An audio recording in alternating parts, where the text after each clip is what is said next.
Good day and welcome. Thank you for joining me today. You're having a great Wednesday.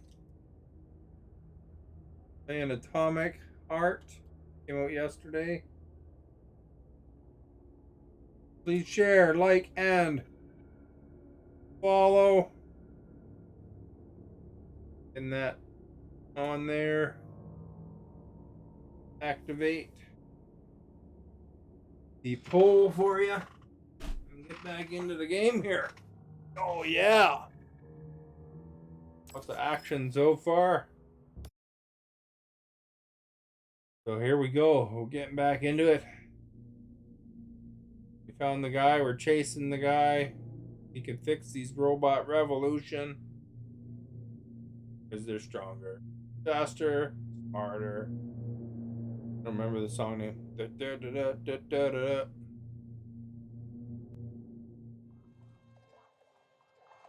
Anyway, we've got an axe. We got a gun.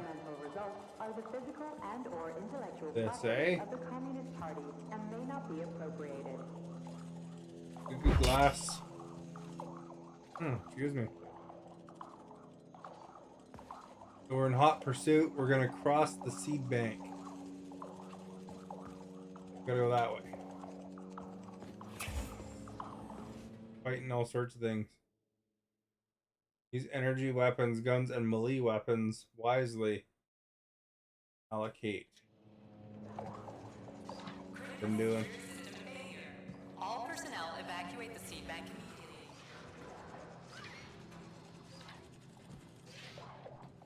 immediately. Got some powers and crap too, eh? They're gonna come up and get us. Oh crap.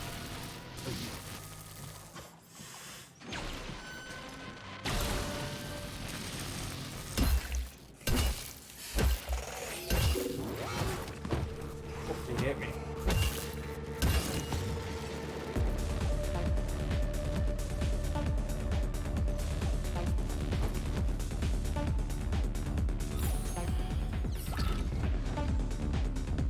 Careful.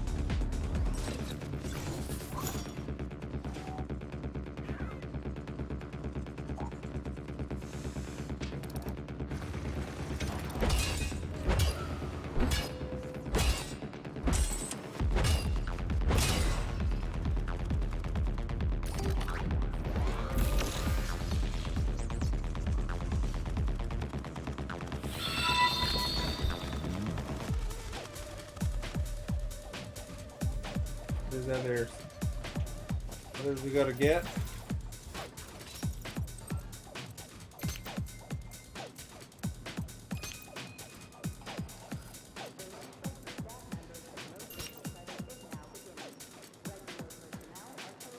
Oh, the one in the bottom.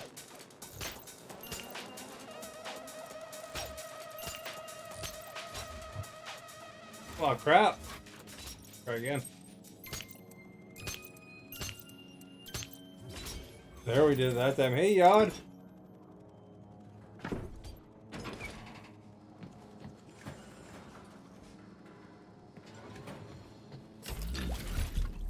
Get all the stuff out of there. This electro EMP generator.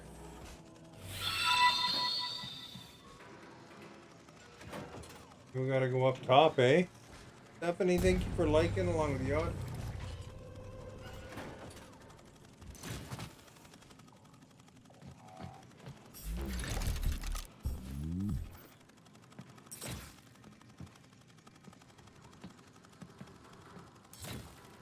Maybe we should pull out our old gunneroony here.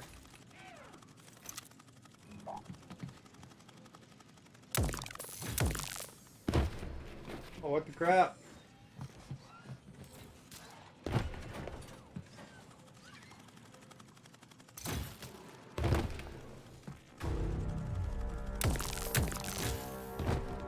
Man, nothing really hits you.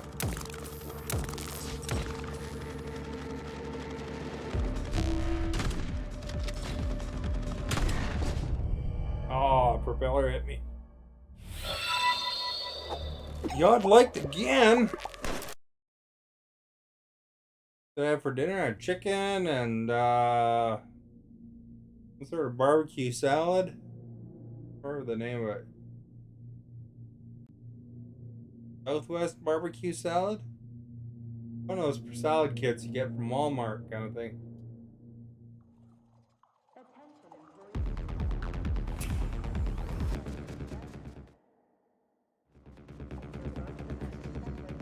Critical security system failure. All personnel evacuate scene immediately.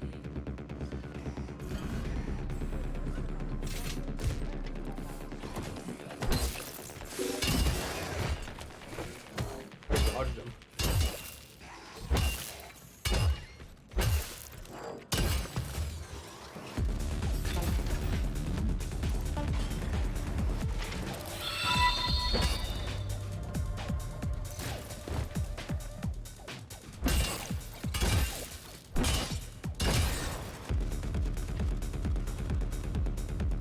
Oh, thank you for liking.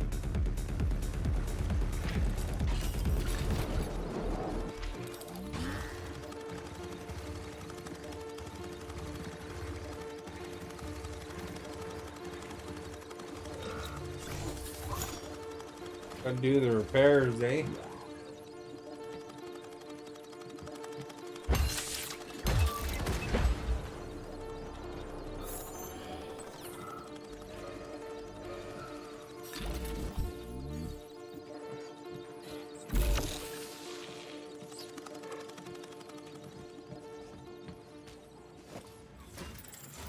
Tacos, Chinese food, shrimp, and vegetables, eh?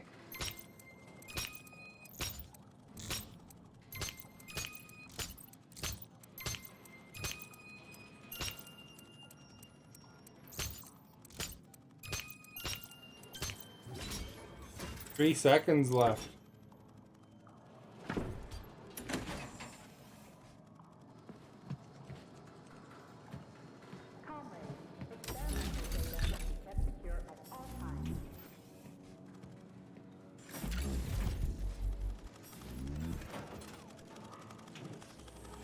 BRB.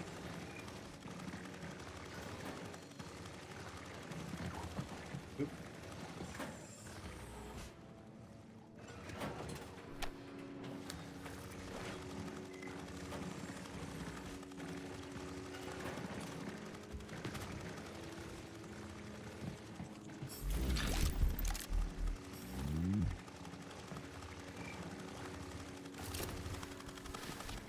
Do not interact with robots.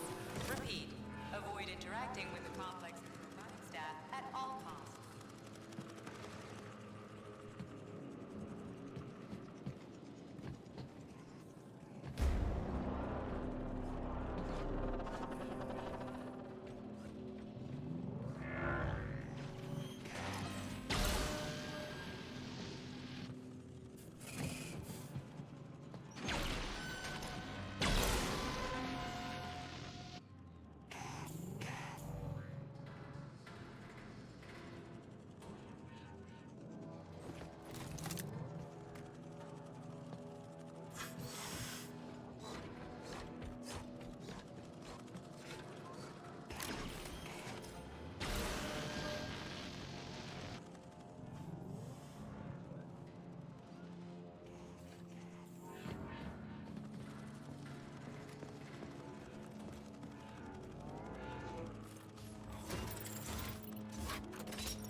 Holy crap, right on the zero.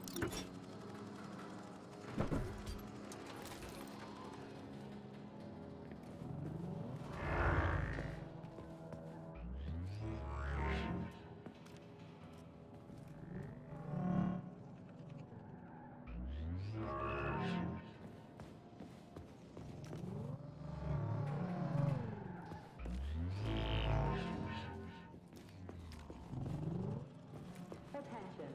New applications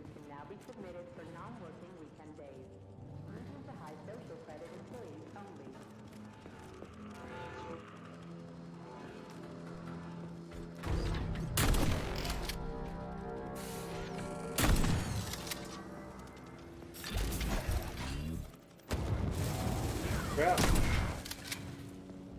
Flamethrower right there.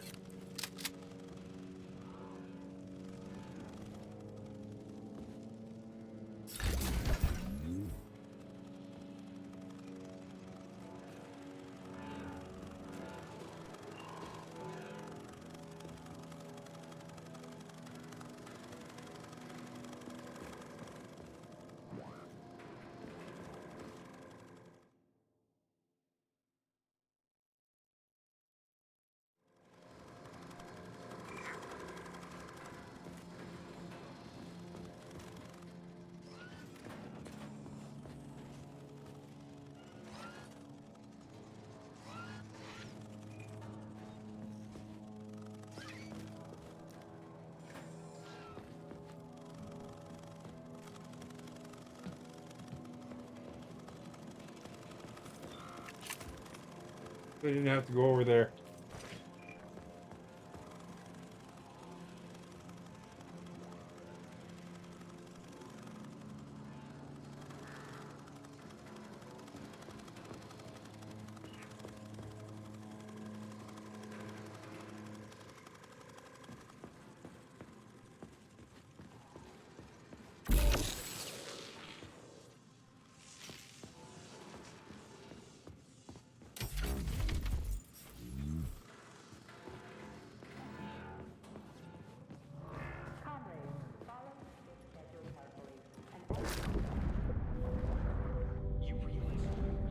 Going through this liquid petroleum here.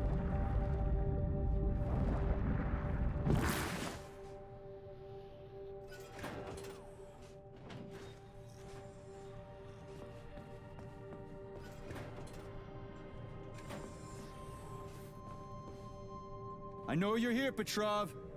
You've got nowhere to run. I'll give you 10 seconds to surrender.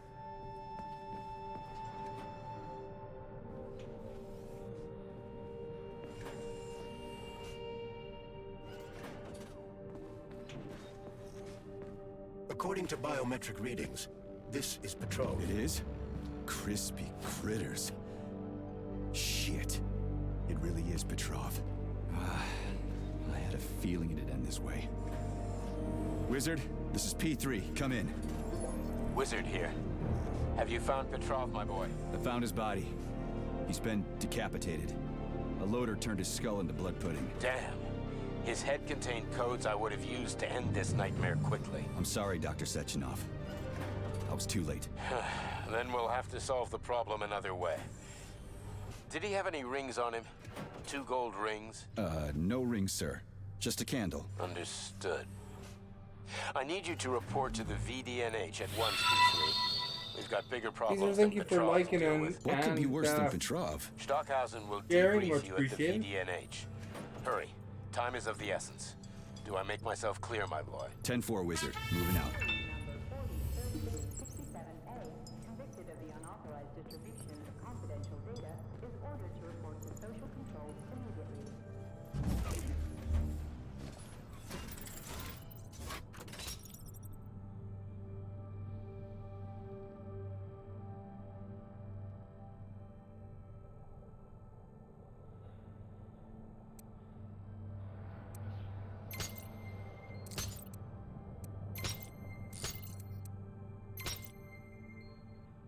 That's different.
That's a weird puzzle.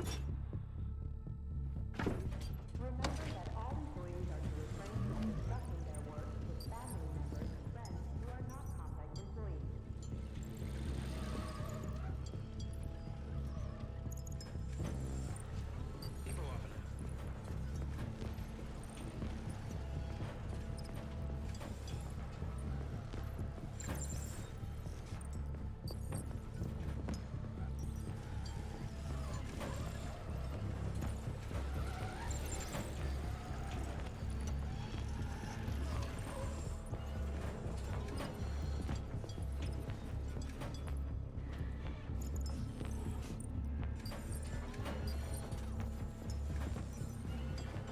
I don't know if I need this glowing ball or not.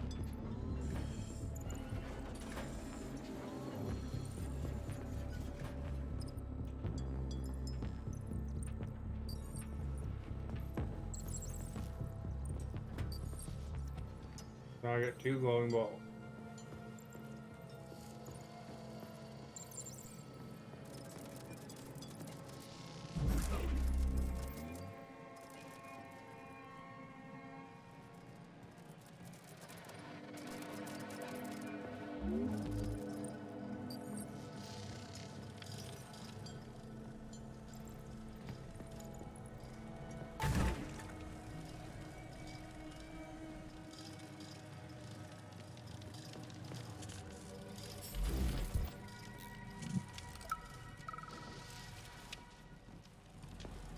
I need the other glowing ball.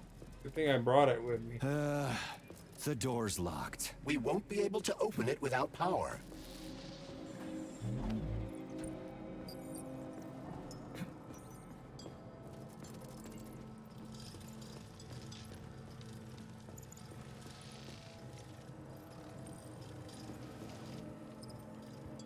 Error.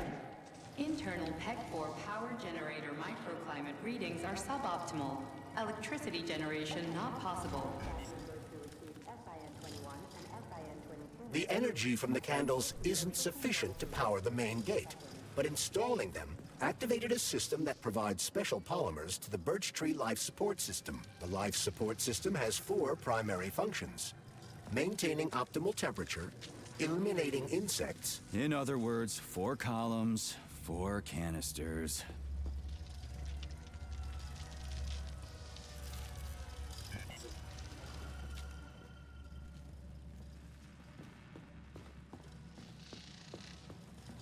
Where do I get the canisters from, I wonder?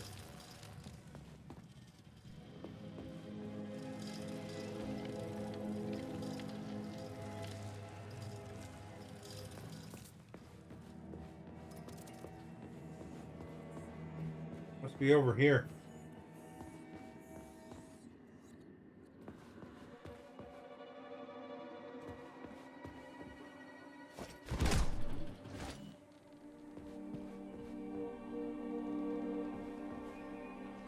Holy shit. Where did all these monsters come from? A mere hypothesis. Charles, I'm in the hot shop. Am I gonna turn into a crispy critter if I stay in here too long? No, the laboratory tables in the hot workshop or thermarium require high temperatures, but the temperature within the shop itself is quite comfortable. Holy crap.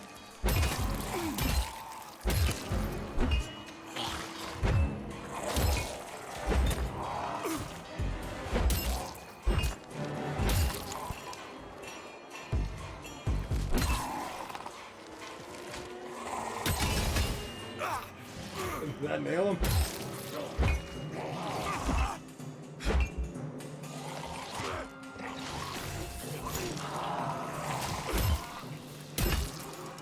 Tear his arms off. Ooh, you're back. Welcome back.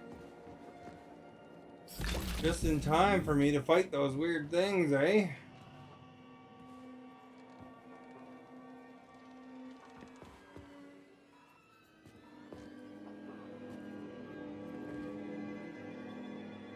Look, there's a Bunsen burner. Look the same, pretty much.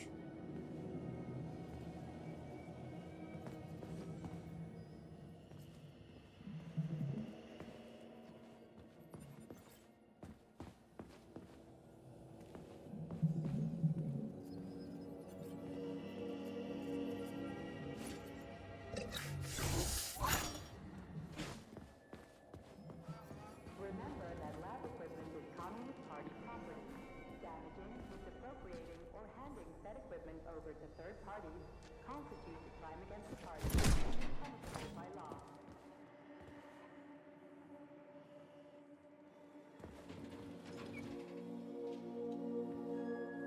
Freaking critters. This place just keeps getting more and more fucked up. Oh, jeez.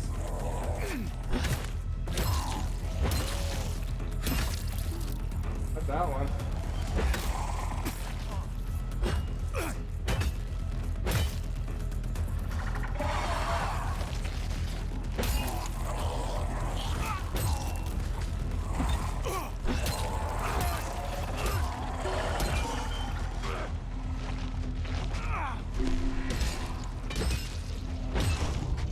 Ah, crap.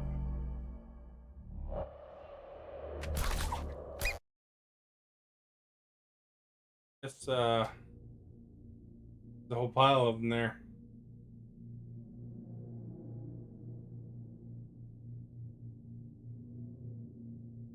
How far back? Going, I wonder.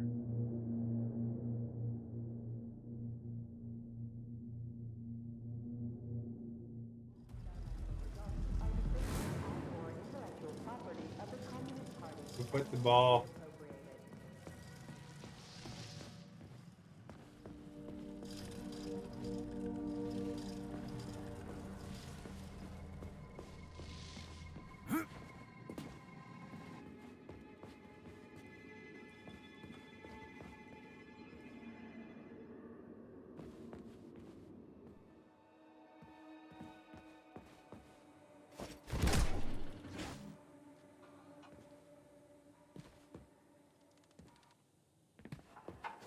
Holy shit. Where did all these monsters come from? A mere hypothesis, but I suspect they're the bodies of dead soldiers that have been infected by sprouts. Fucking hypothesis? Are you shitting me? It's merely my own determination. But this has never happened before. Fuck me. So how did it happen? I guess that something went wrong with the sprouts after Petrov caused the malfunction.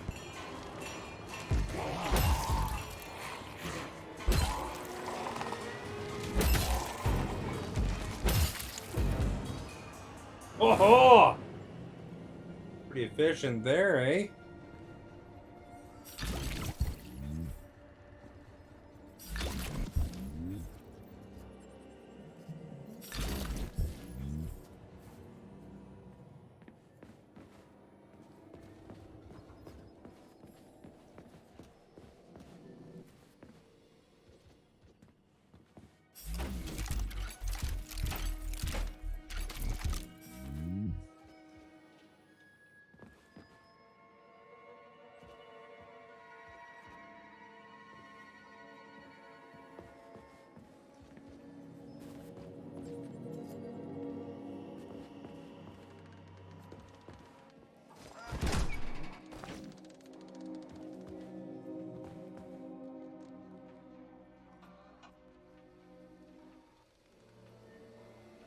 The lunch break for staff members with low social credit is now beginning.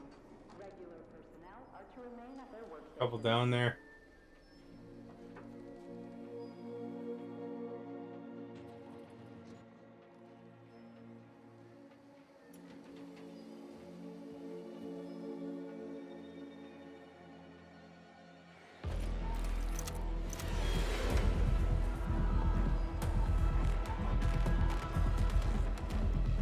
Freaking critters.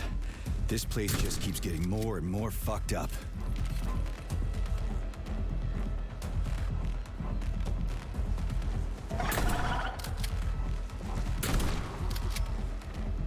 Oh, shut up.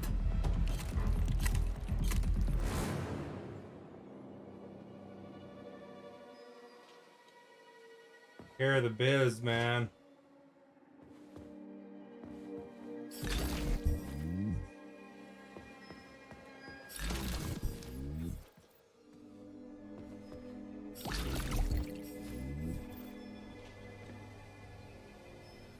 There's another one down there. One there.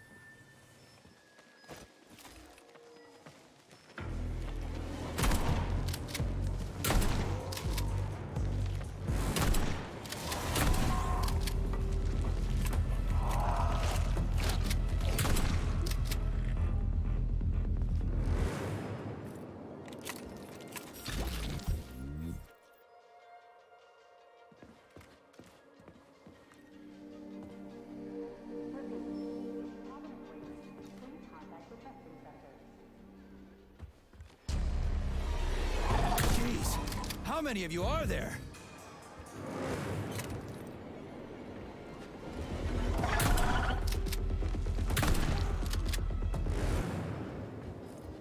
Oh, got them all.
Lunar soil success.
Oh crap, you got me.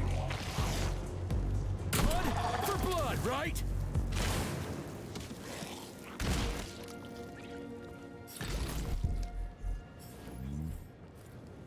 Venus man trap.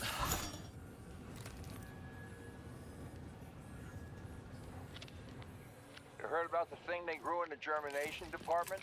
I heard it's something between a Venus flytrap and a gigantic hemlock plant. What's that about? Who knows? Just a little genetic mishap, and now it's more like a carnivorous animal than a plant. They even took a whole tank of PA-400 over there for it. They should have nipped the thing in the bud. They're gonna get themselves in trouble over there. For sure. Ah, it should be fine if they Get keep in line, you sons of bitches. spraying it.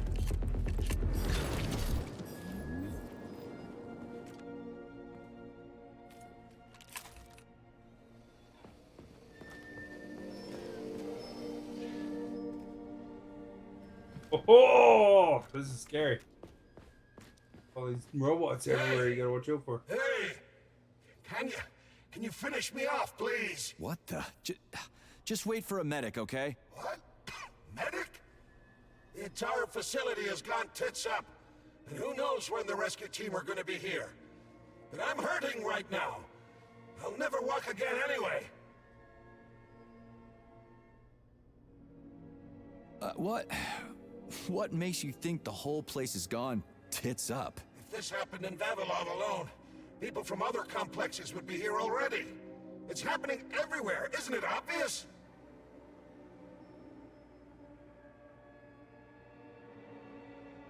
Maybe there's a way to lift this thing. Give me a sec, okay? There were 3 of us. They tried to lift it, but it failed. A robot could have lifted this, but we can't ask them now. Right. I'll try to figure something out. Just be quick, it hurts. A lot.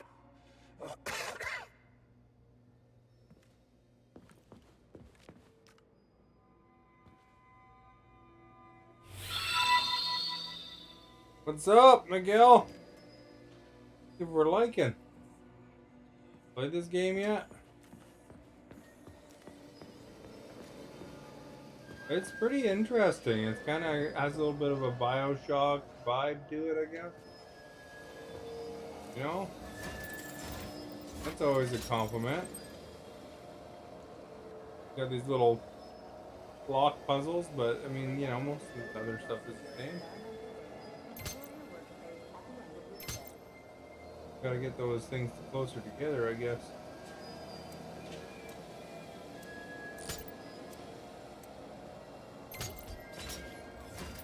That's pretty easy. Got little powers, you know, I could freeze people. Zap people.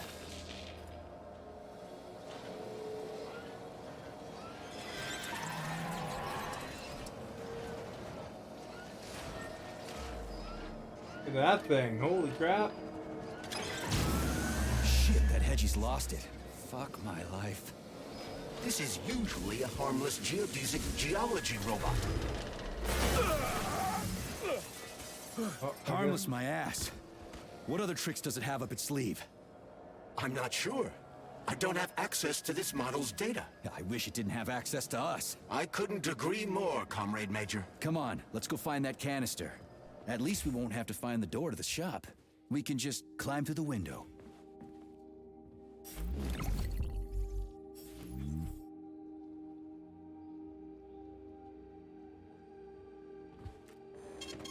Saving data.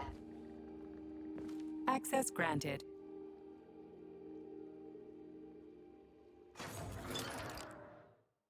See what we have here. I can upgrade my freezing and stuff like that. Can add laser resistance, dodge charge,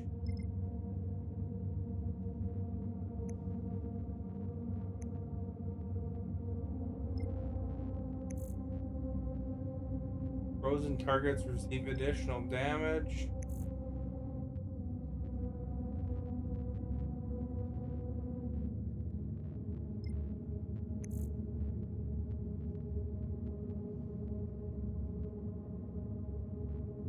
These enemies more quickly.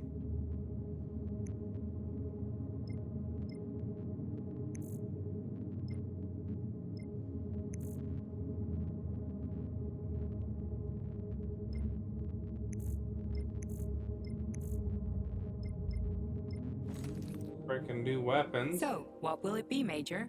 Weapons or ability?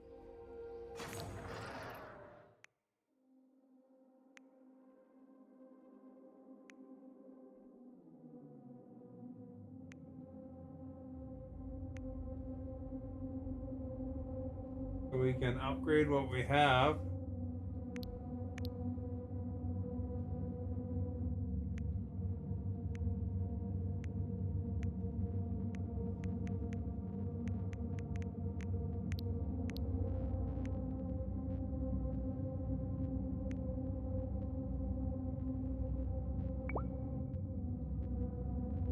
Like a regular pistol, eh? Think I should upgrade an ability?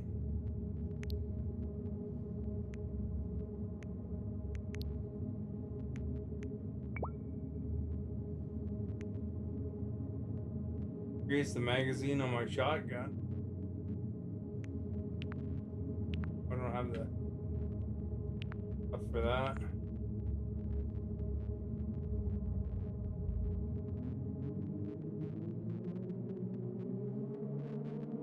That would increase the damage. Access granted.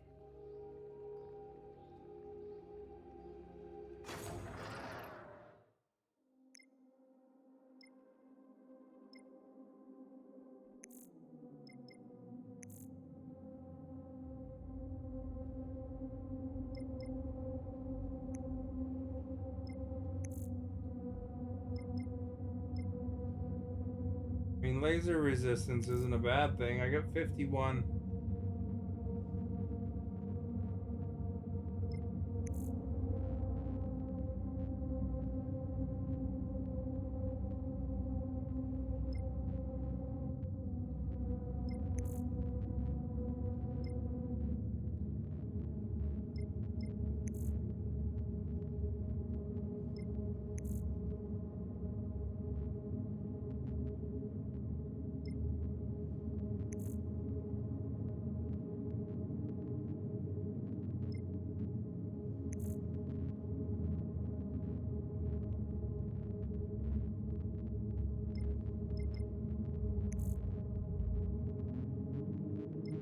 you can get more storage. That'd be nice.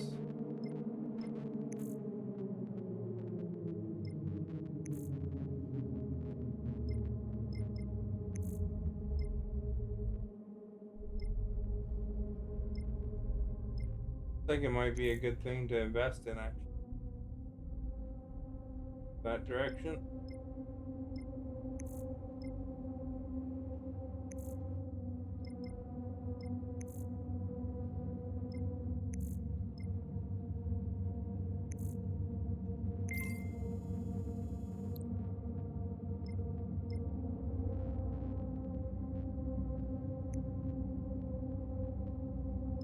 $24 points here.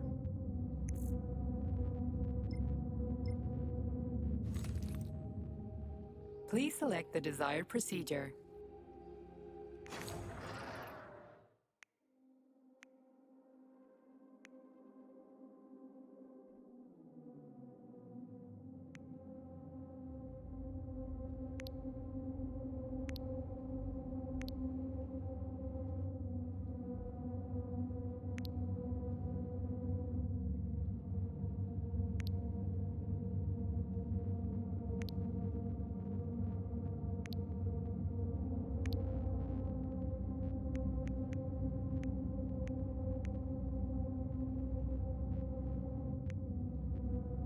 What those things all are.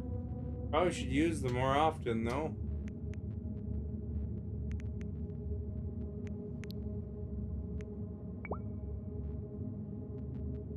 That thing's all upgraded.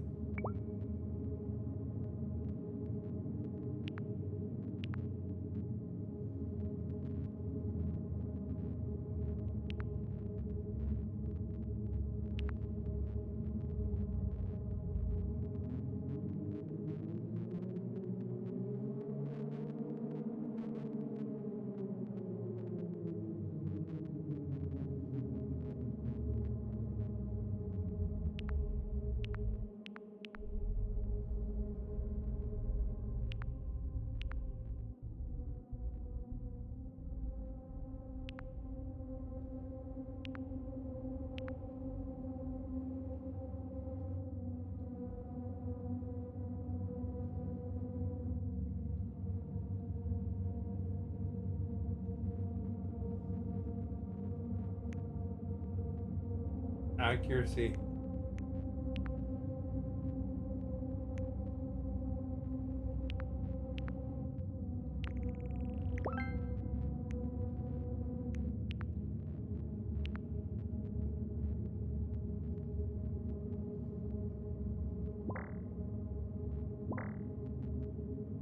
I need a recipe for that.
Special module.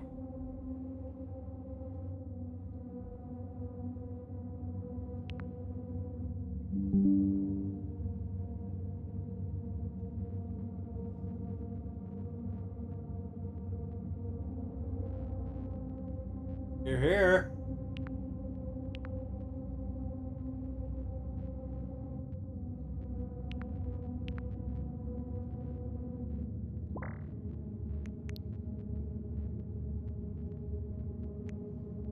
Really upgraded things, eh?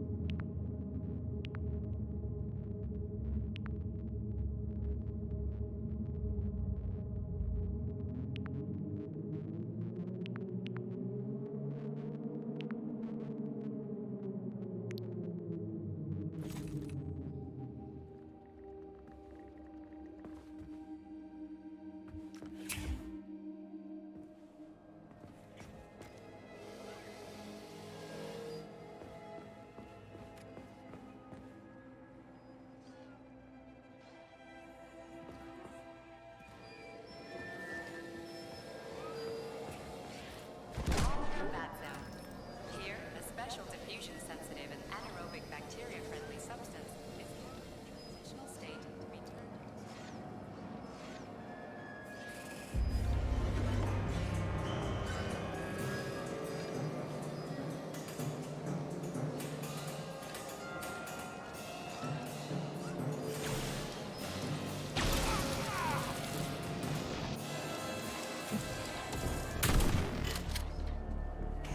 Where do you think the canister might be? A device that dispenses the luminescent polymer is located on one of these platforms.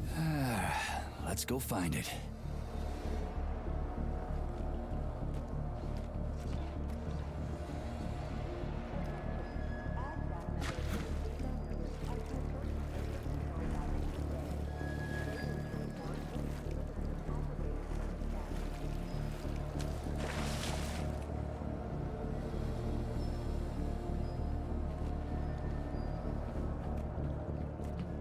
Took care of that guy.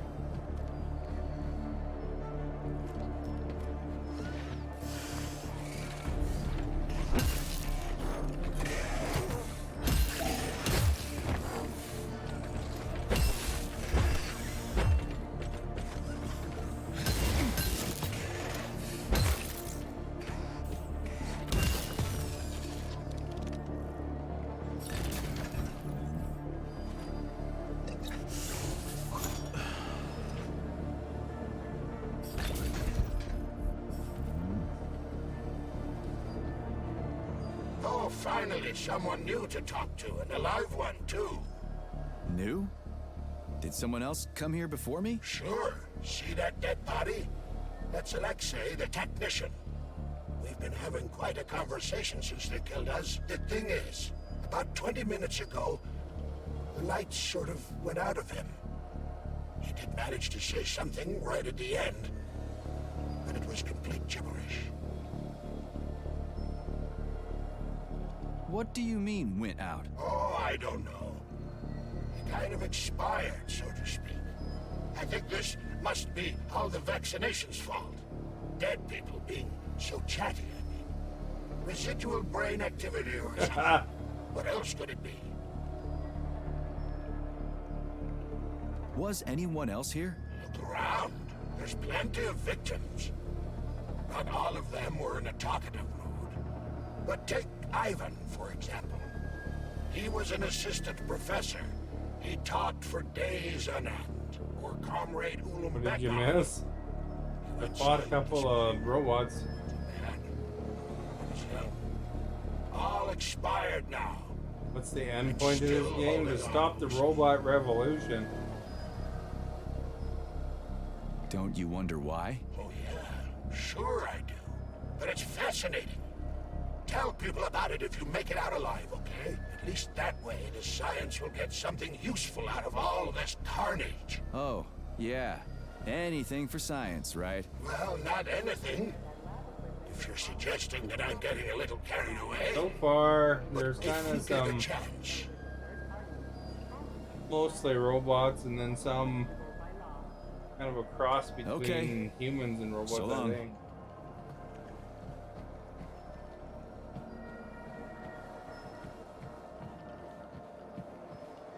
these canisters are used with polymer dispensers, Comrade Major. One could prove useful. Yeah, that's why I grabbed one. It looked awfully specific.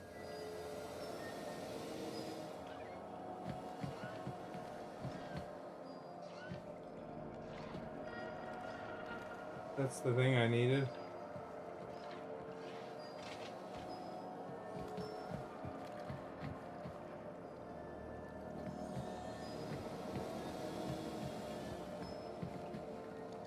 I collect 4 different canisters to start up the tree power generator.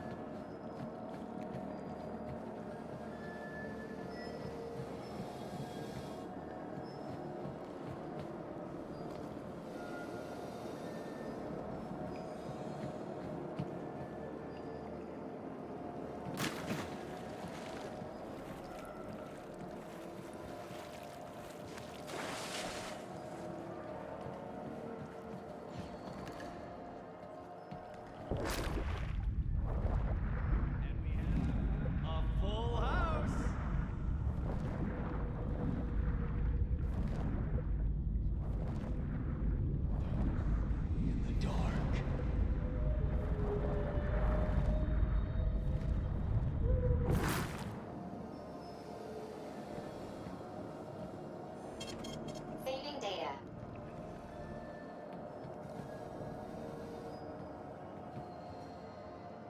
Access To the granted. upgrade station.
Saving data.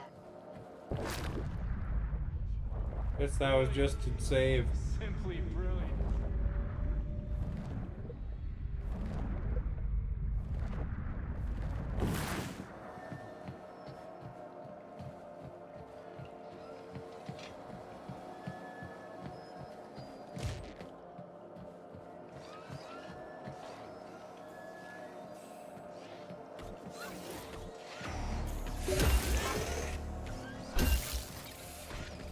Get over here!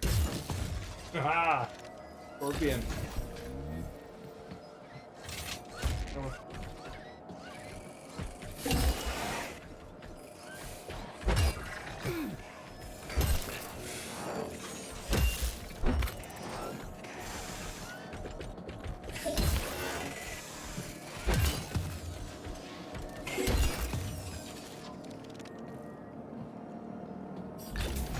Got limited ammo, you know.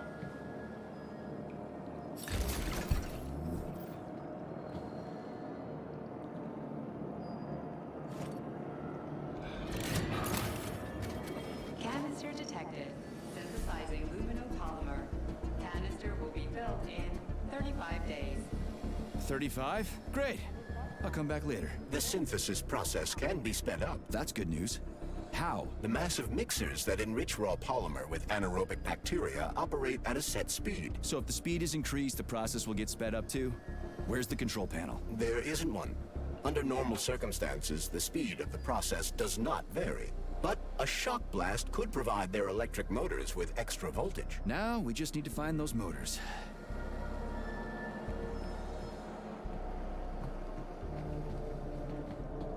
I guess that's where I was before.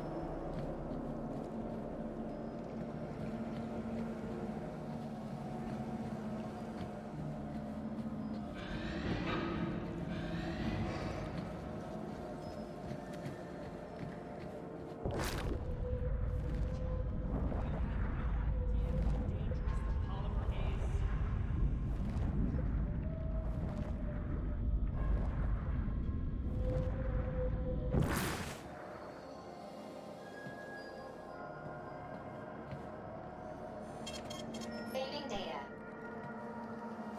Yeah, there we go. Did you know there was a cable car here? I assumed there must be a way to service the equipment hanging from the ceiling.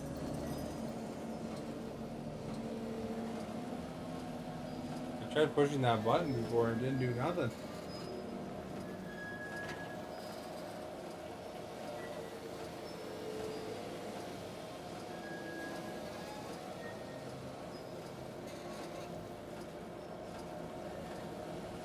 We gotta be careful. It's a long way down. I could get hurt. Hurt?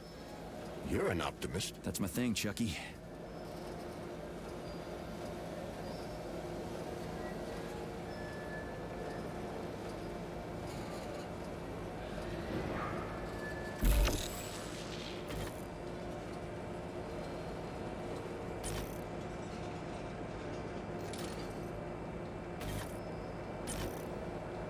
Canister will be filled in 20 days.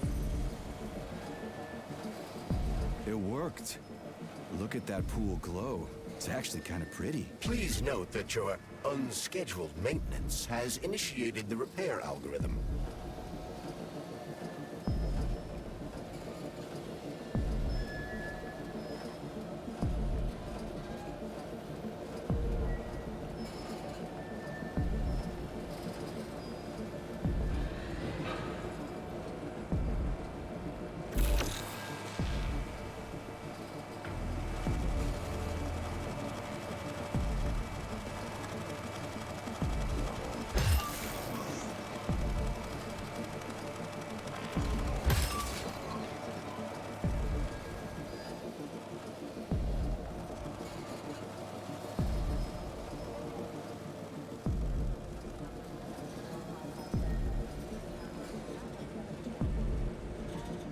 Canister will be filled in 5 days.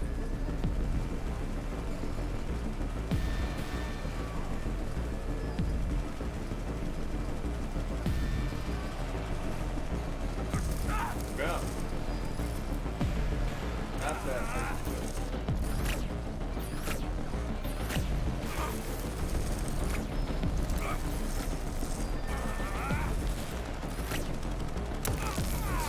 Why can't this lousy goddamn cable car go any faster? No one foresaw this particular...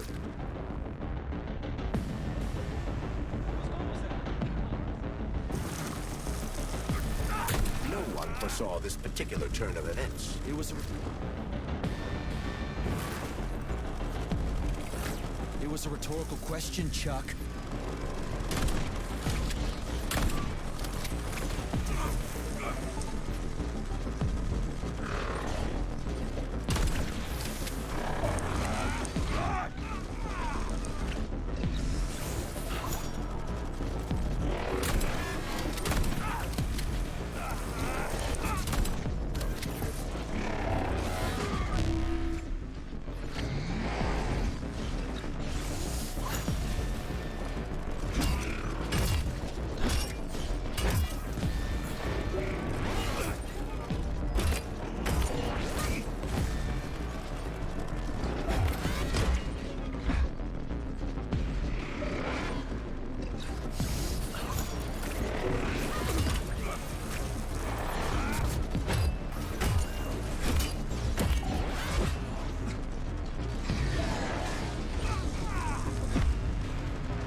gonna have to go up there.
Oh, jeez.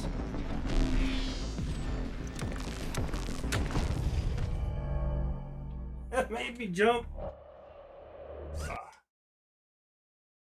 How far back am I? Gotta redo all the things, probably.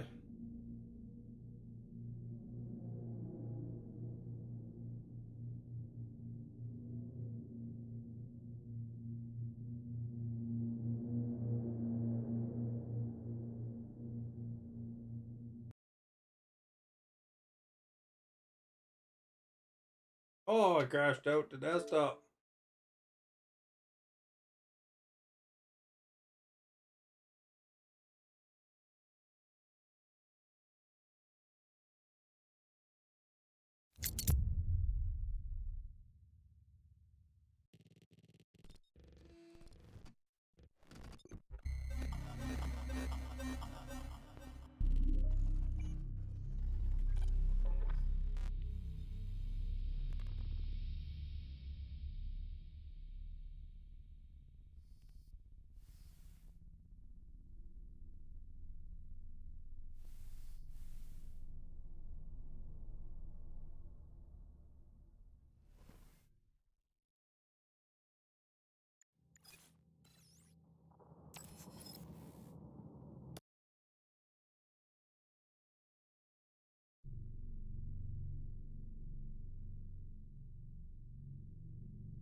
Uh-oh. That's not good, is it?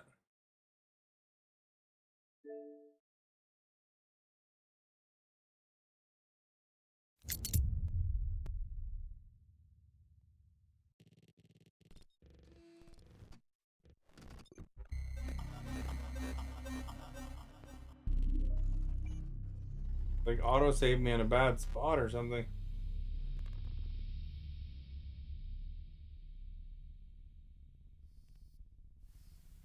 Oh crap.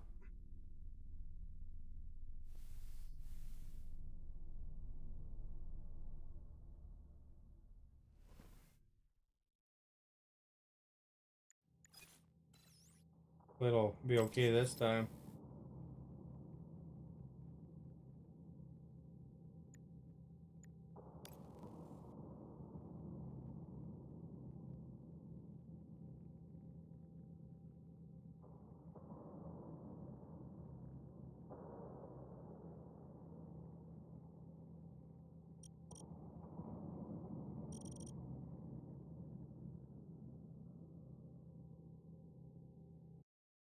Try the 2 minute before, I guess.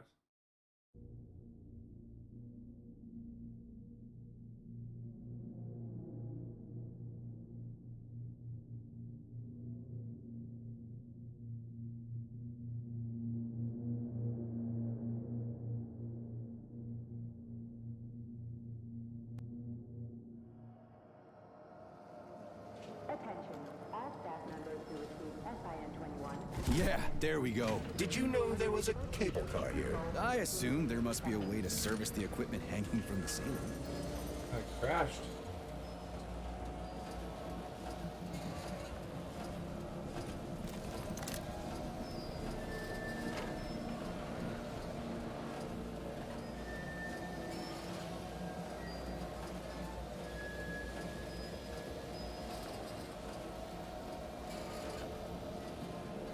We gotta be careful. It's a long way down. I could get hurt. Hurt?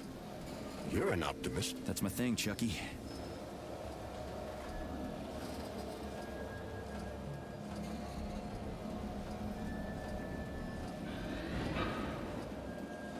Canister will be filled in 20 days. It worked. Look at that pool glow. It's actually kind of pretty. Please note that your unscheduled maintenance has initiated the repair algorithm.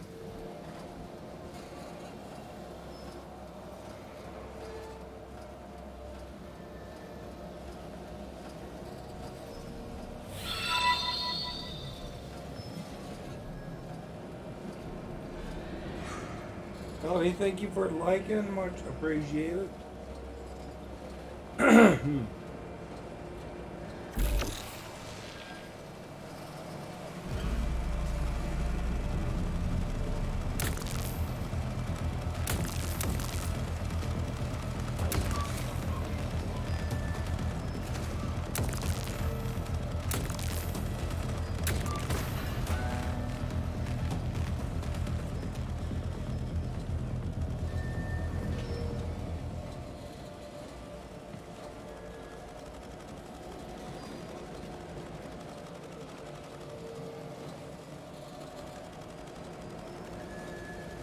Canister will be filled in 5 days.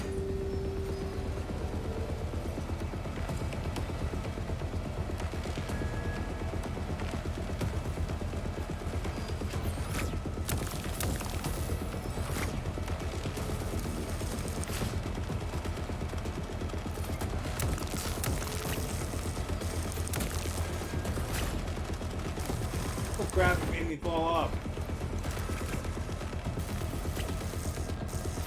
Wonder getting back up there too.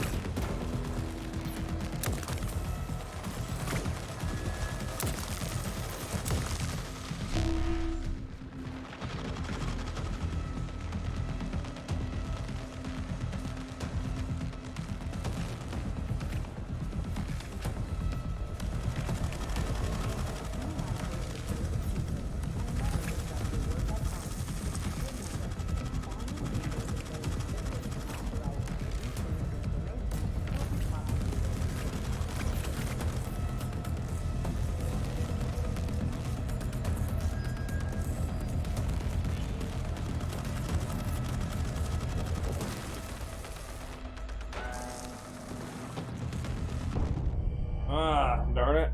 Fell right off that time.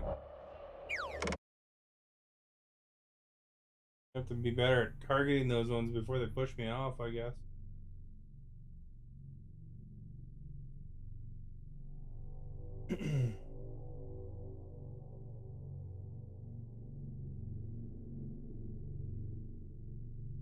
What'd you vote for today?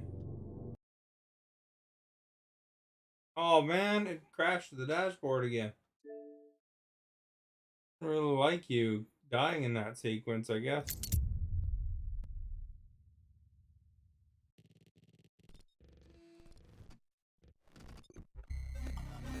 Does it mean a robot revolution? Well, in this game, you know, as when you asked if I could send a robot to you for the help, you know, because they have robot workers and stuff like that. You know, in the game, robots revolted. So, so could that happen in, you know, in life as we're getting robots? I mean, Tesla's working on robots, Boston Dynamics, stuff like that. You know, like when yesterday when you were here, you saw a robot doing something. You said, hey, you made a joke. Can I send you one? So, in this game, the robots revolted. You know, for whatever reason. I'm gonna determine that. So our question of the day is, can that happen? What are you saying a wow about?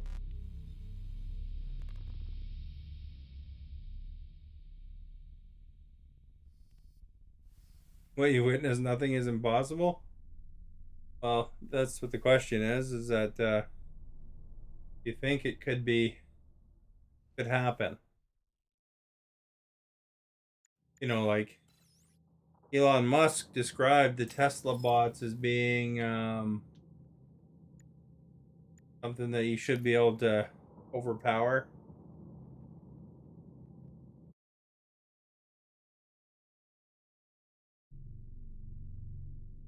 And run away from. But, you know, those Boston Dynamic ones, man, those things look like they could be really tough. Depends on how they're used, I guess.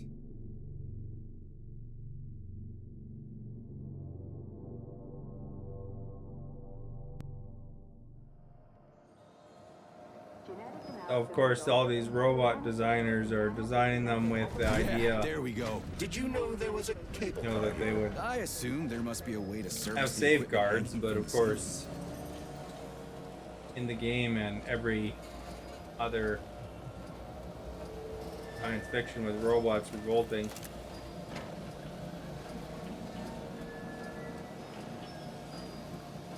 It was really cold today. I mean, you know, like minus 11. So I mean, not like We gotta be Alberta careful. It's a cold, long way but down. I could it's get minus hurt. 25 with wind chill probably. You're an optimist. That's my thing, Chucky.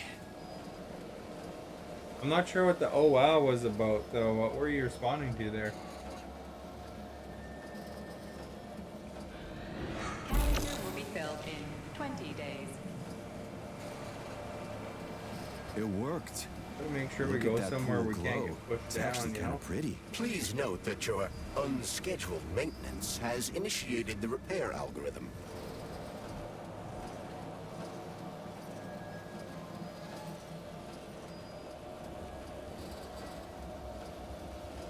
And no, it's not snowing. It's just like super chilly.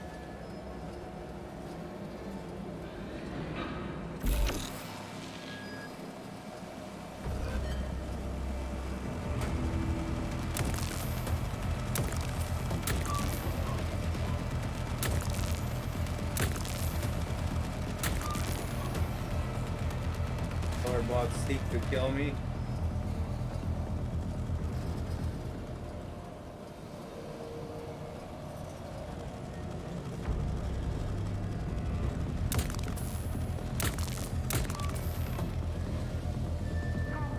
Experimental data must be kept secure at all times.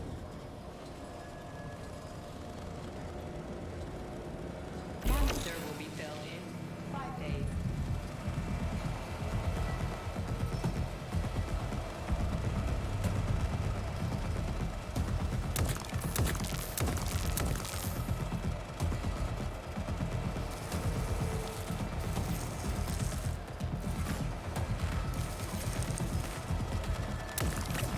Why can't this lousy goddamn cable car go any faster? No one foresaw this particular turn of events. It was a rhetorical question, Chuck.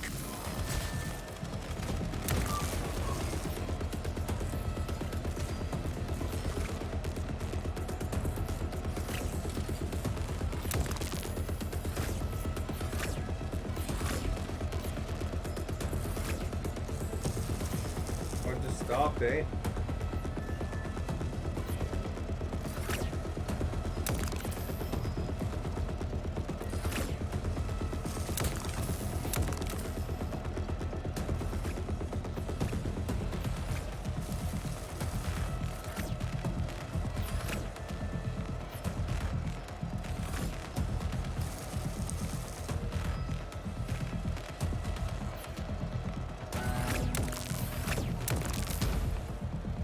Got him.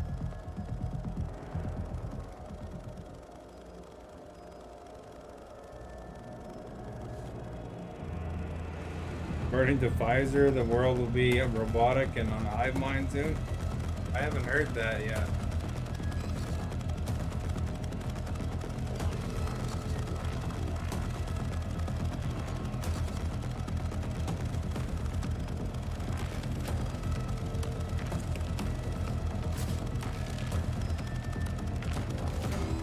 Oh, crap. Fuck, right here.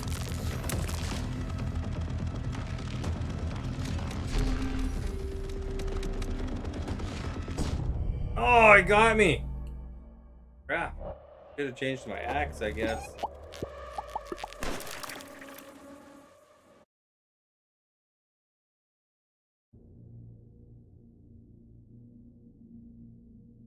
I had them too. Who's gonna kick you off?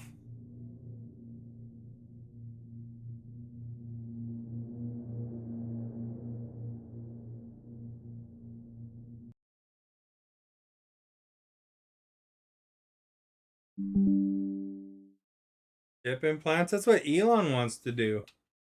And that's frustrating that it dumps out when you know, like that's Nero. That's Elon Musk's other business. Is he wanted to do the chip implants. Unless you're talking about like the conspiracy that it's in the virus, but I mean they didn't put chips in the virus. Or not the virus, the vaccine, I mean.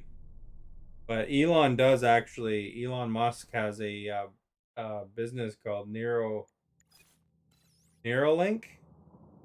where essentially you would have a chip inserted into you, and then that would allow you to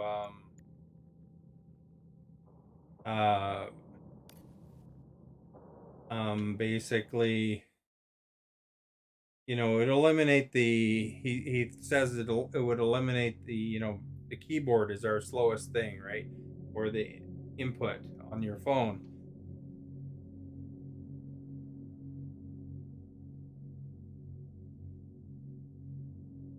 You know that for a fact? I mean, I don't know where you get all these conspiracies from, but as far as it goes, I mean, it's not really a logical one thing.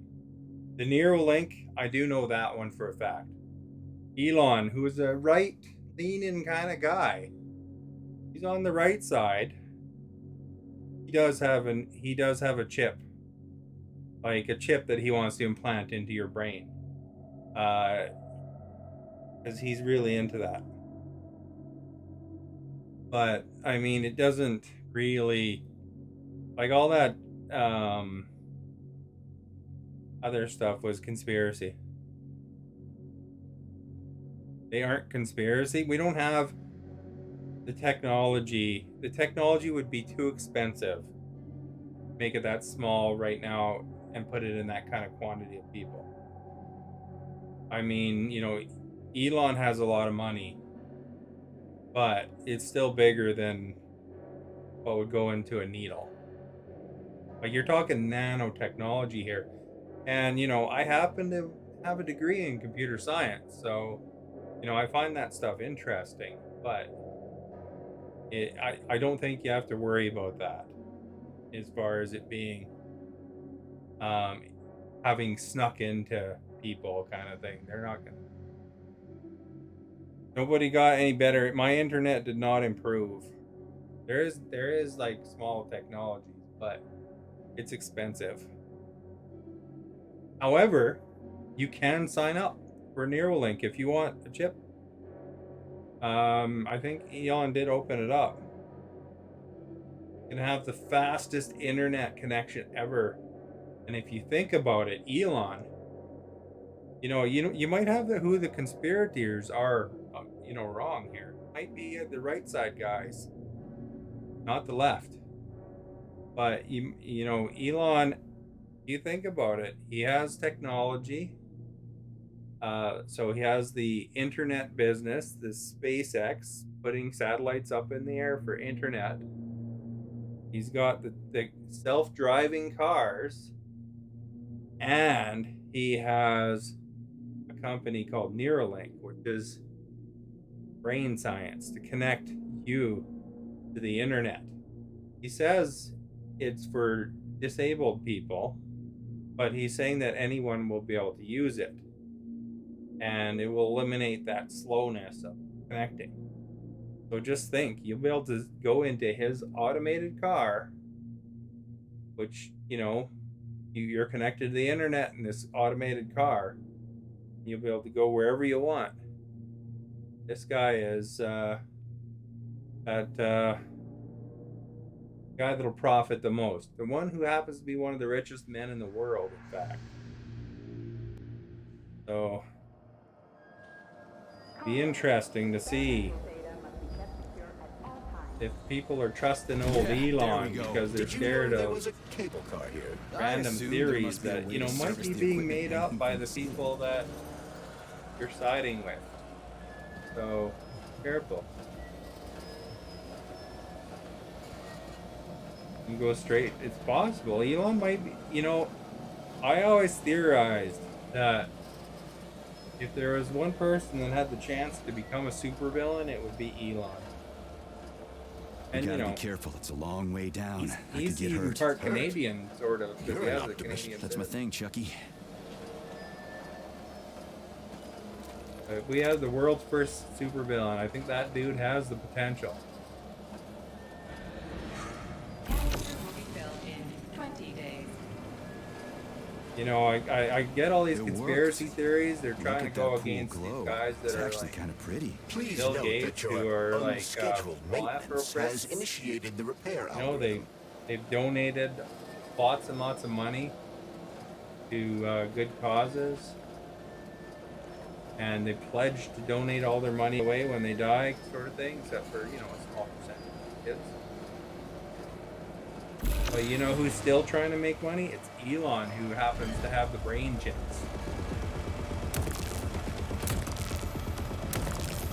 And who happens to control the biggest platform for communication now.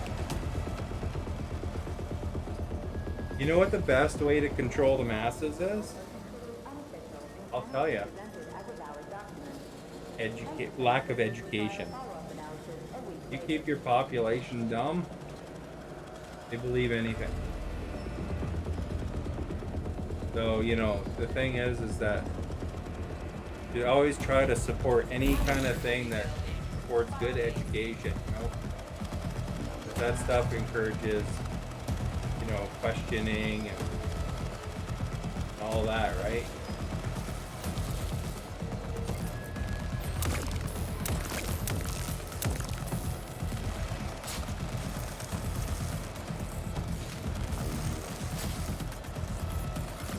Why can't this lousy goddamn cable car go any faster? No one foresaw this particular turn of events.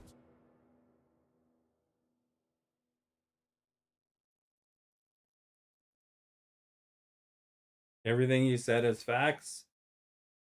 It was a rhetorical question, Chuck.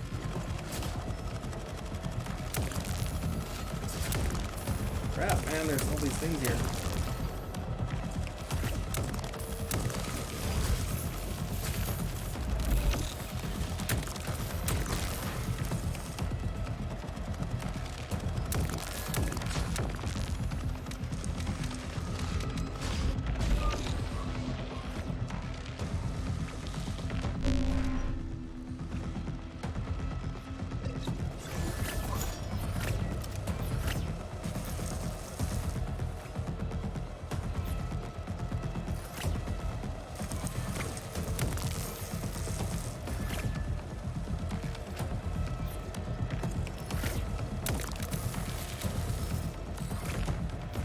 Gotta recharge my bullets.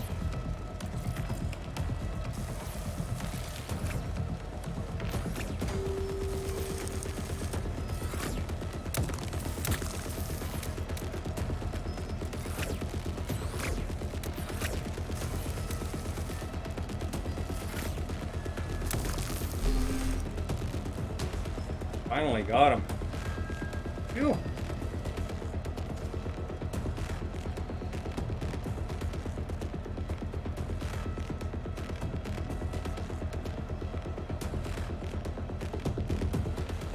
Supreme Court of America. You think you like this game? Did you ever get that Last of Us game? You were saying your son had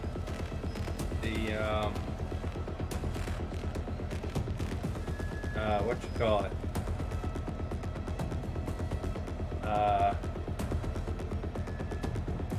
PlayStation Plus that had it on there. There's a TV series on HBO about that one. Get it into a series. Axe out here. Attention. Queue applications can now be submitted for non-working weekend days. Medium to high doses. Oh, easy.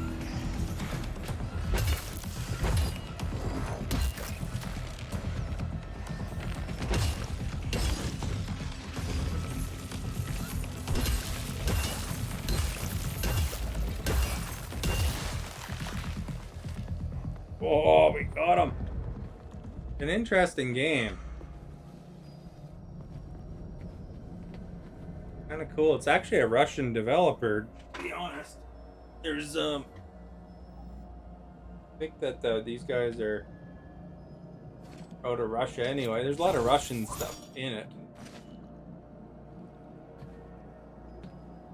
I gotta change the beams to match the colors here. Oh.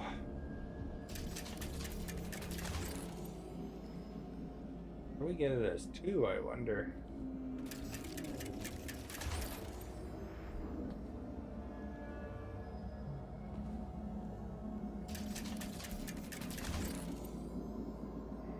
There we go.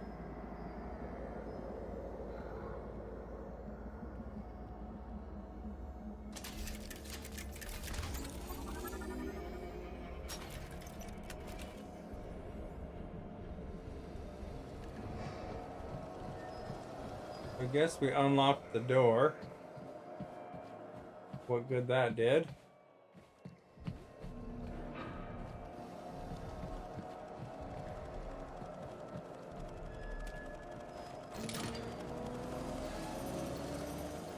I should change back to the pistol.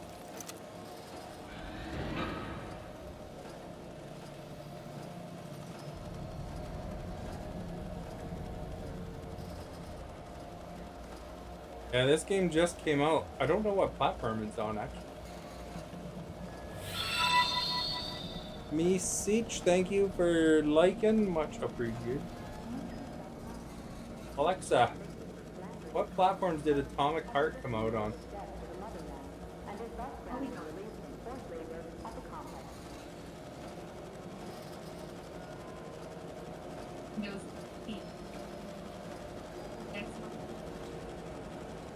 So it's on PlayStation 4, 5, and the Xbox. So I think you said you had a PlayStation 4, so might be able to try it sometime if you want to. We just need to speed up the last motor. Well, at least I don't have to worry about ammo.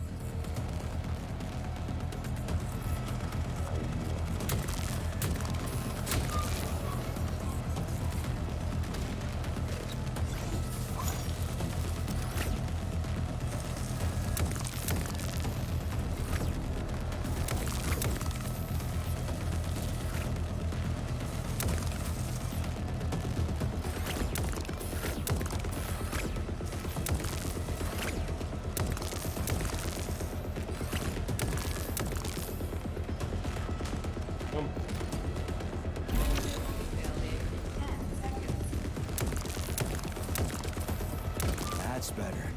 Pleasant lights all around, chelas buzzing in the distance. How romantic.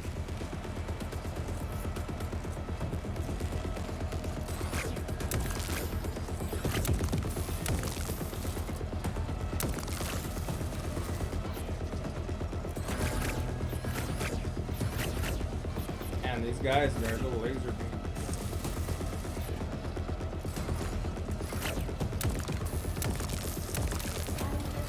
Please eject the canister. You can collect the canister now.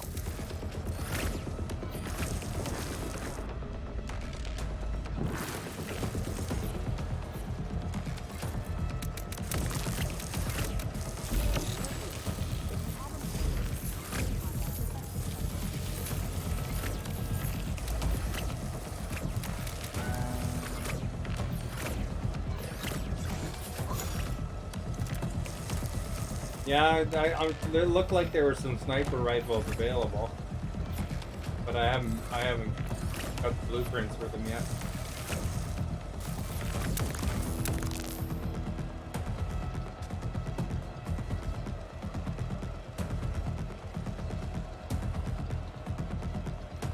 Get both of them?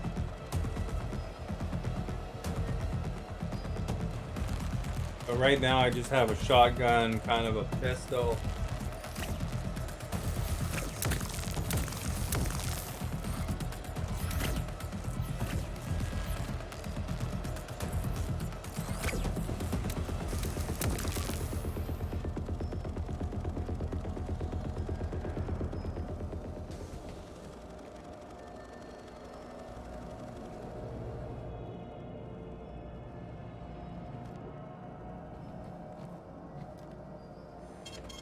Saving data.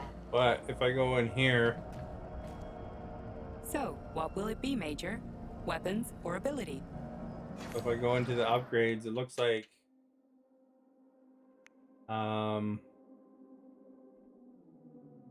there's all sorts of things. So there's kind of more of like a, here's a railgun,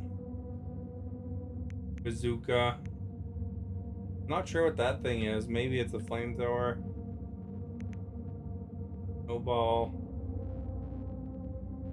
I don't know if any of these are sniper rifles. They don't really look like sniper rifles, but they could be.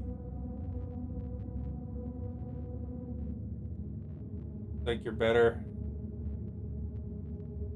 Do a shotgun, yeah. Yeah, so I have a shotgun. And I have the axe.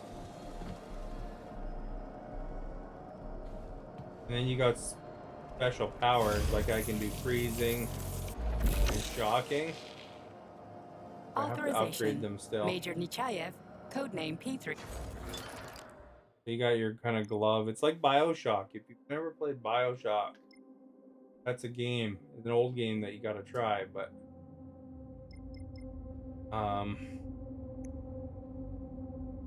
you get those powers and stuff like that, but BioShock was an excellent game. Refer to the medical center for an urgent checkup. So we saved, I think. Saving data. Now we can go back, come through this stuff here.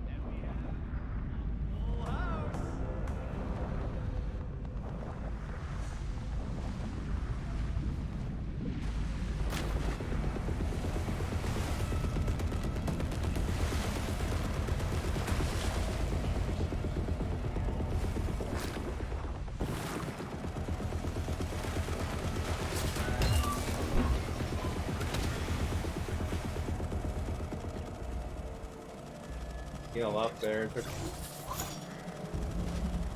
damage.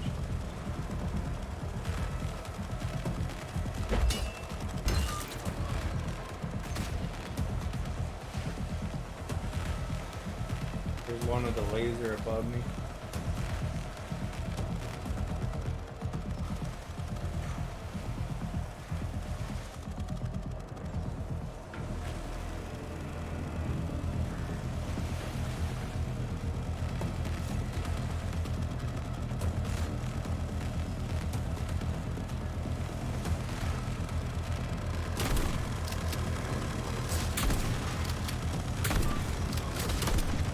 Yeah.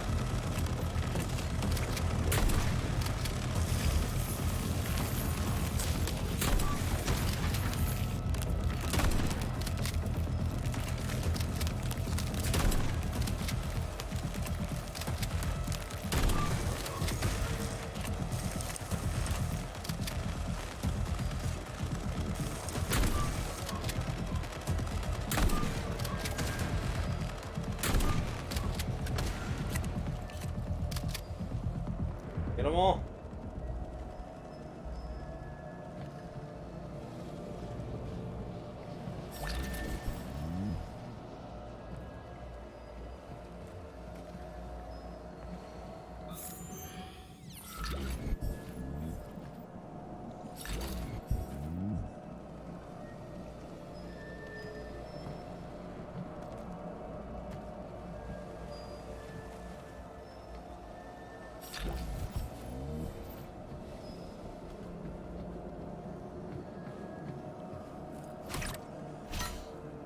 We need that. That's what this whole thing was about.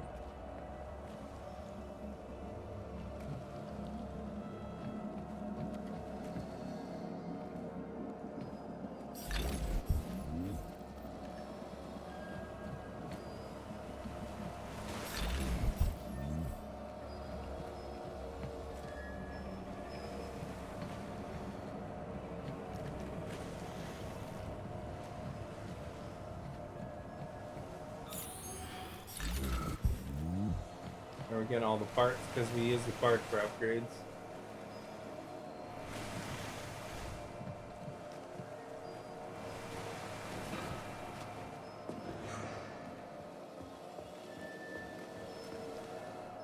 Comrades, follow your ship's schedule carefully. An extra minute spent at lunch is a minute stolen from the people.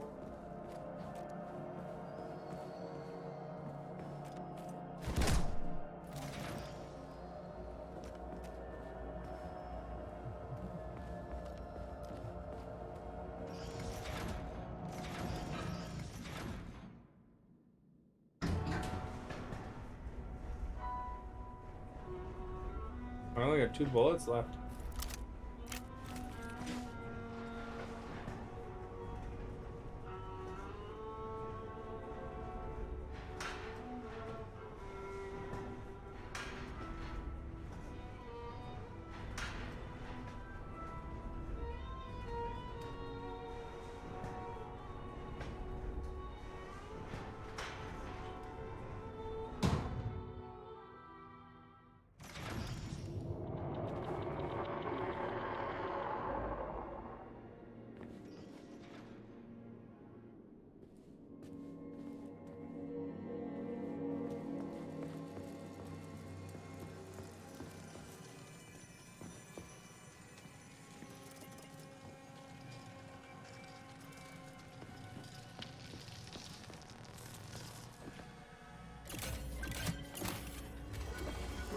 Polymer canister connected.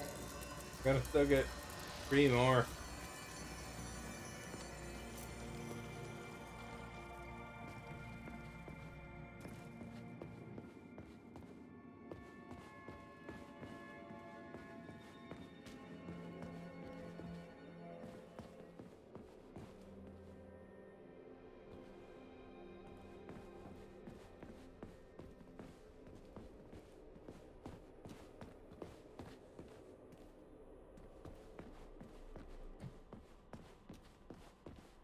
Attention, convicted persons. The hot workshop for Thermarium is one of the battle.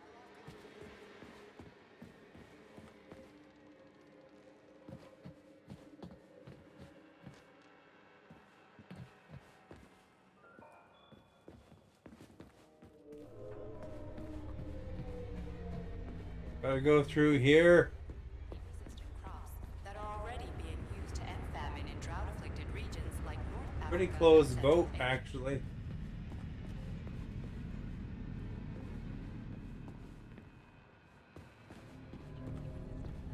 Populate the hothouses of Mars and the clammy continents of Venus.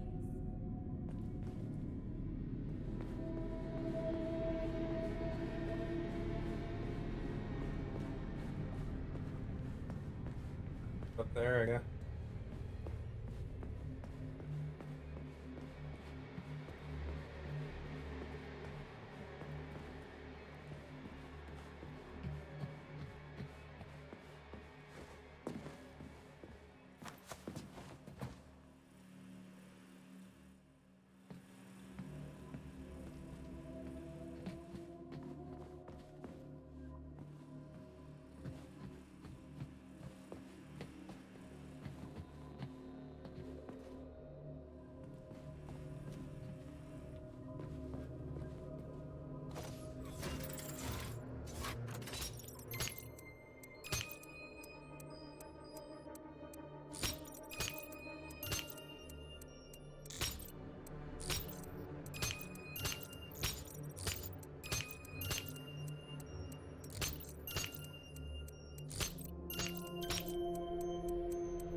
There we go.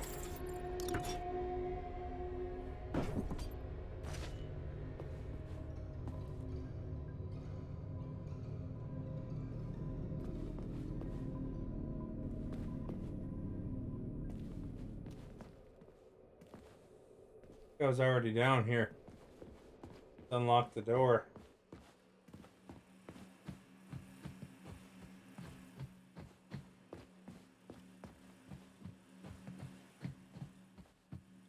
Did leave that guy crushed somewhere. I wonder how he's doing. 3267A, convicted of the unauthorized distribution of confidential data, is ordered to report to social control immediately.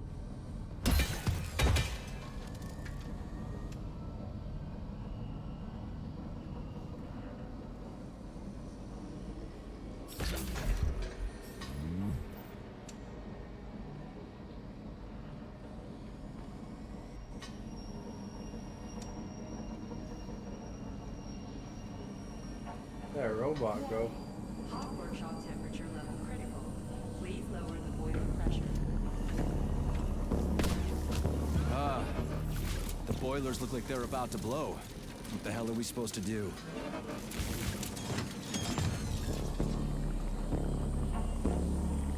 Ah, the boilers look like they're about to blow. What the hell are we supposed to do? I have no data. I've never been here before. Okay, I'll deal with it.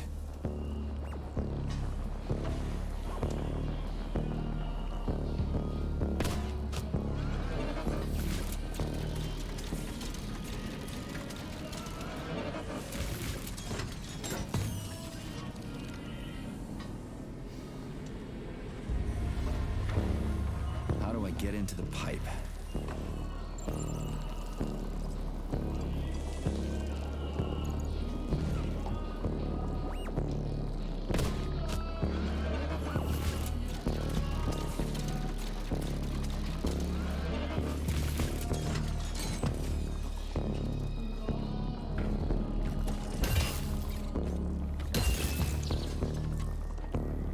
Hear the biz there, eh? Okay, I found the opening.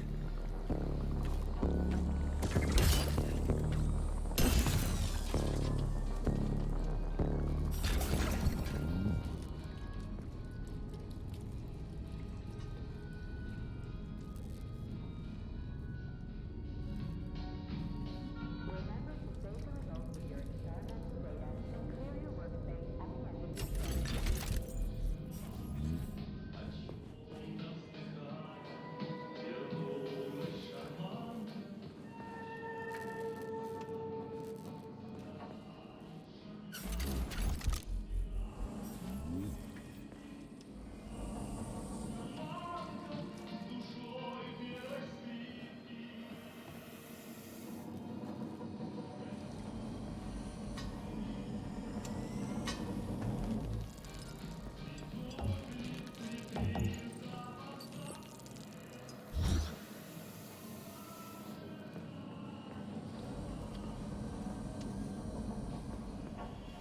Ugh, what do I do now? Lug this shit to the boiler myself?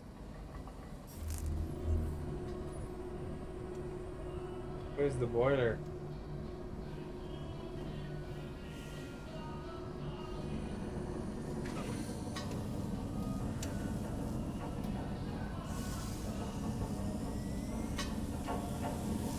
The boiler's too hot to touch. I need to find a way to cool it off from the inside.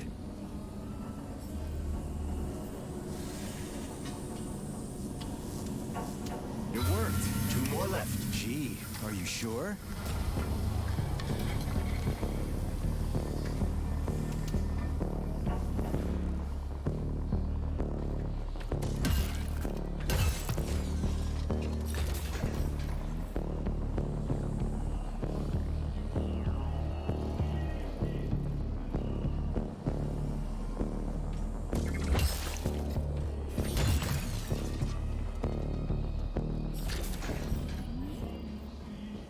Oh! Alright. Cool off this other boiler. 2 of them.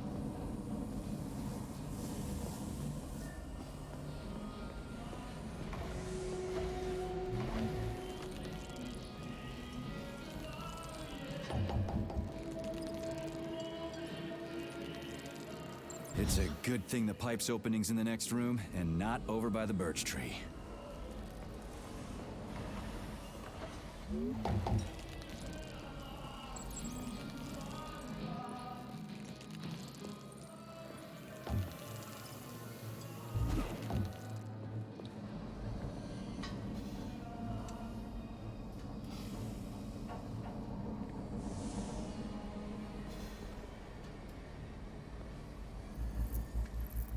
Senior roboticist Alexander Zerov, please report to dispatch.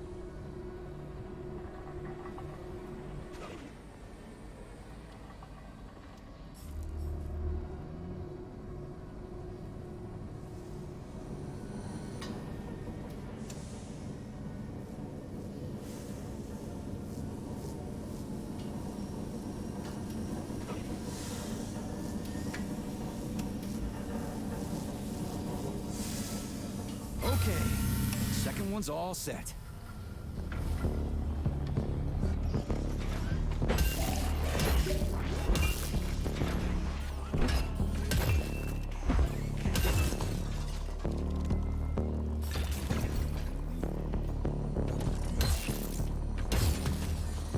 Took his head off.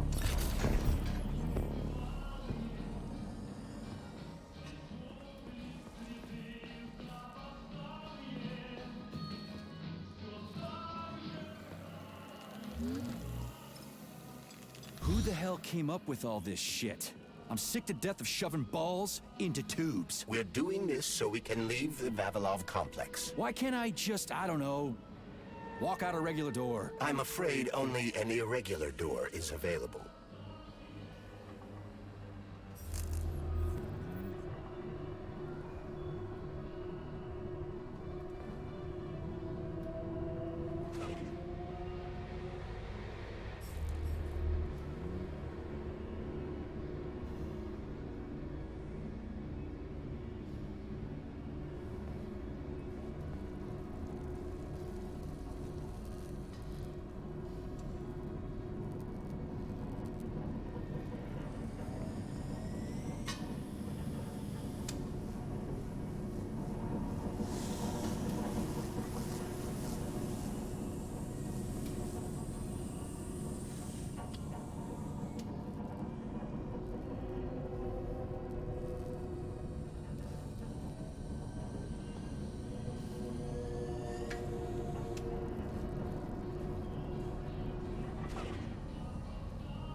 Well, Hot workshop has been stabilized. Employees may return to their workstations. Oh, gravity got me there. what a relief.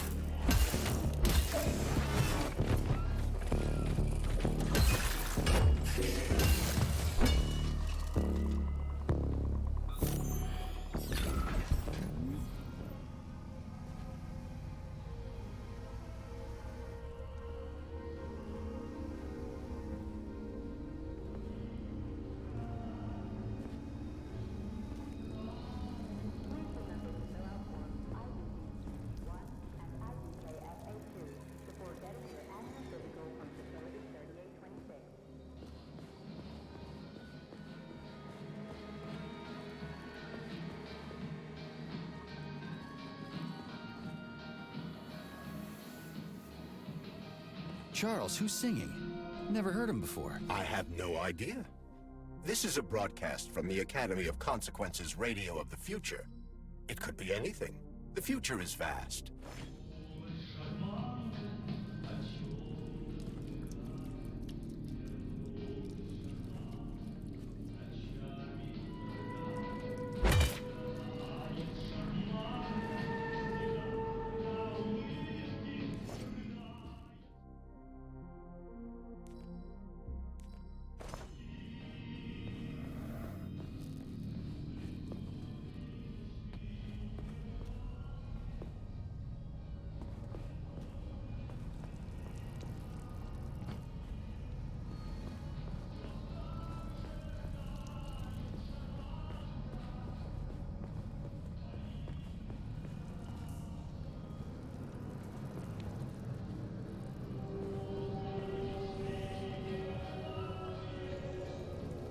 How the heck do I get up there now? Or how I even got into this room? Cool looking pipe room, I guess, but... Wait, no.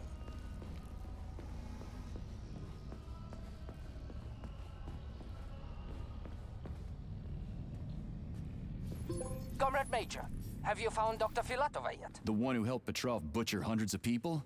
No. She's still crawling around somewhere. I emphasize that Dr. Filatova must not be hurt. If her life is threatened, you must come to her defense. What? Rescue the bitch whose fault it is I'm wading knee-deep in gore? What the fuck? Traitor Petrov used Dr. Filatova without her knowledge. She had no inkling of his true intentions. I mean, the viciousness of this homicidal maniac. Her guilt must be established by a court of law.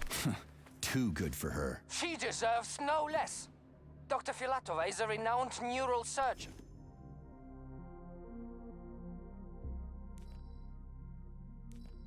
Dr. Sechenov entrusted her with a collective research that connected both humans and robots. She must not be hurt.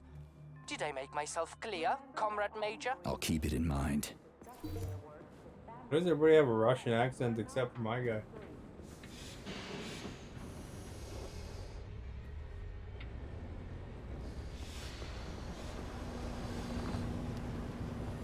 What's the hot workshop used for? Heat-resistant polymers are made here. But most of the research is dedicated to the cultivation of heat-resistant flora. Nice. The polymers here are enriched with essential oils from Cacticus cereris, a cactus. The polymers make it possible to cultivate groups of plants that are adapted to high temperatures. Do they want to make the desert greener or something? Something like that. They plan to terraform Mars.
How do I get up?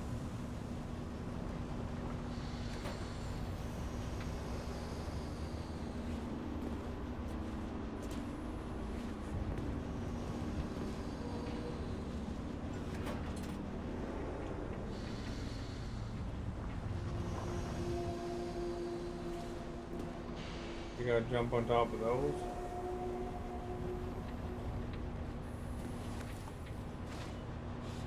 Sure.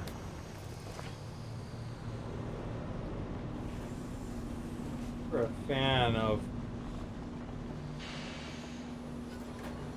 The canisters fill automatically once the temperature is normalized. First person platforming.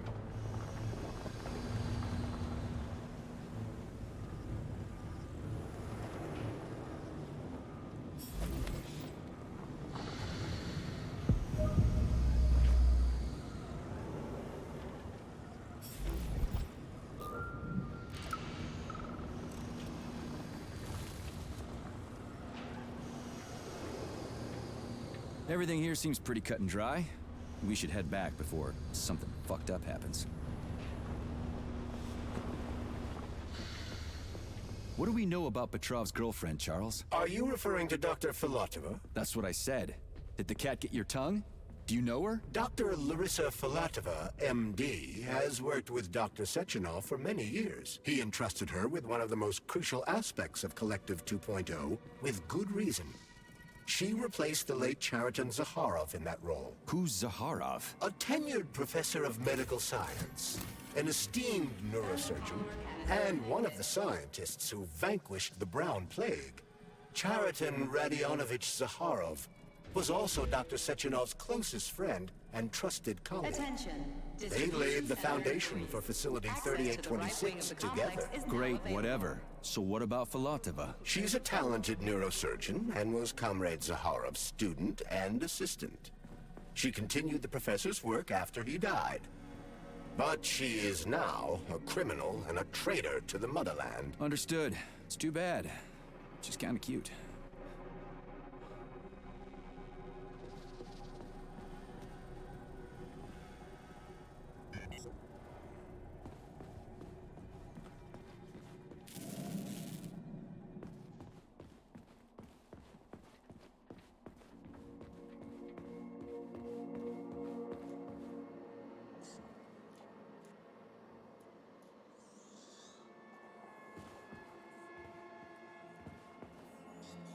It's too bad how it all ended up. No one ever thought something like this could happen. It was always going to the stars, the bright future that awaits us.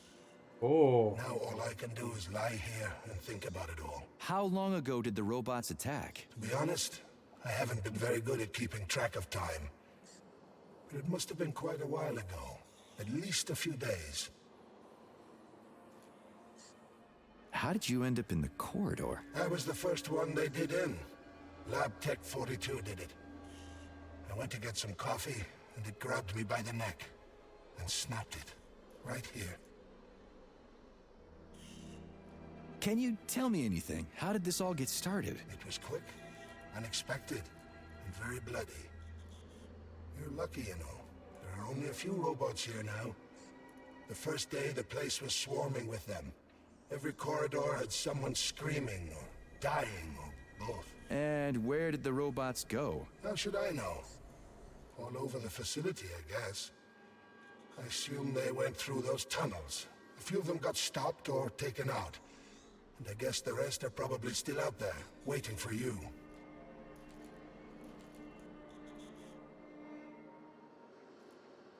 You seem pretty calm about this. Why shouldn't I be? I had my fill of screaming when it all went down. I freaked out, swore, saw terrified, dying people. Funny thing is, what scared them most wasn't the robots that were butchering them. It was seeing me dead and talking. Why do you think that is? Because it's a damn scary thing to be talking to a dead man. Ah, you mean why I'm talking? I've no idea. I'm not even sure I'm happy about it. It doesn't matter anyway.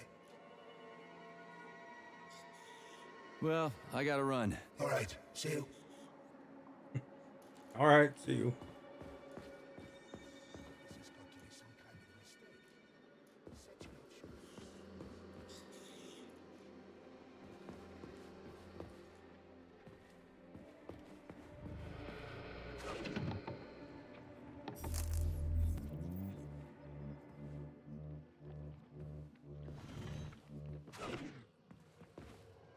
What's this crap? That is a sprout. What's a sprout? Sprouts were designed as highly efficient feed for large livestock. But there's something wrong with this sprout.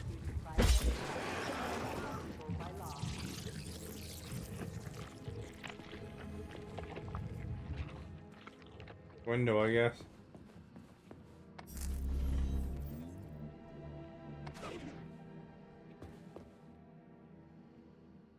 A killer chicken. Now I've seen it all.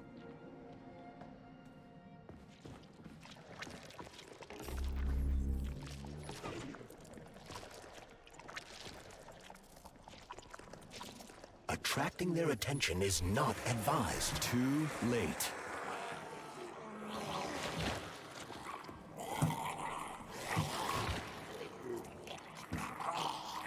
They're eating a cow.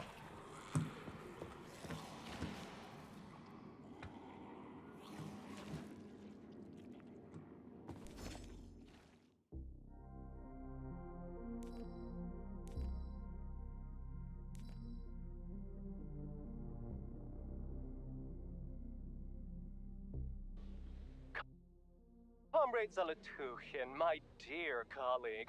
We haven't really had a chance to get acquainted yet, but I assure you, if you attend our theater under my guidance, you'll never forget the name Lastoshkin. I've got a little favor to ask you. Could you send us a few of those fascinating flowers of yours? The theater just isn't green enough, and it could use a little more exoticism, if you catch my drift. A little bird told me you've got some creeping bushes now. I'd love to have a dozen of those to wow my VIPs with. I'll make it worth your while, of course. Sincerely yours, Stepan Lastoshkin.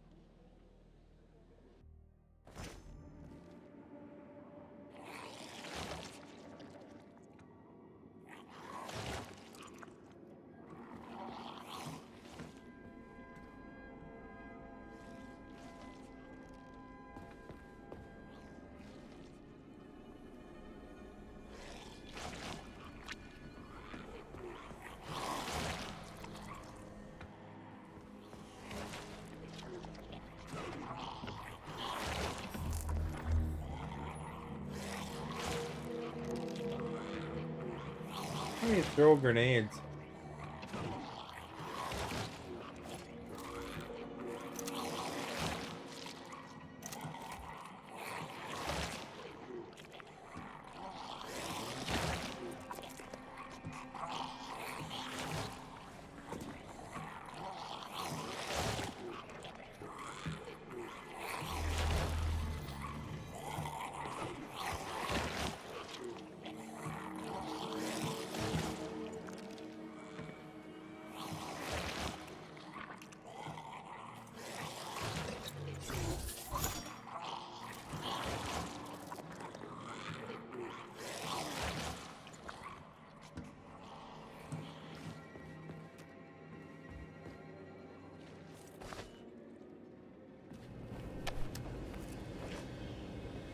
Oof, cold. What's with this place? Its purpose is to study how living things can survive in a vacuum. So it's for planting crops on the moon and stuff. Among other things, yes.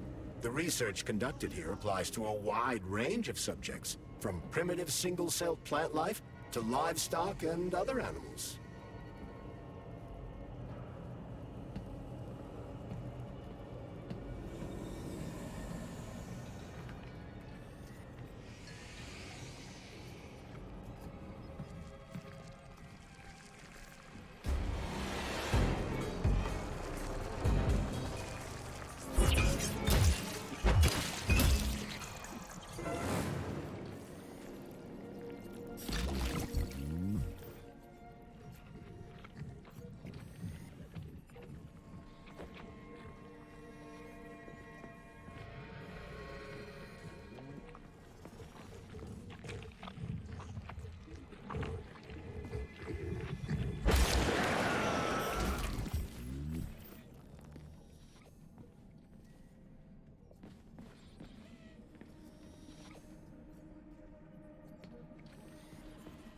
That's some neat fish you've got in that aquarium.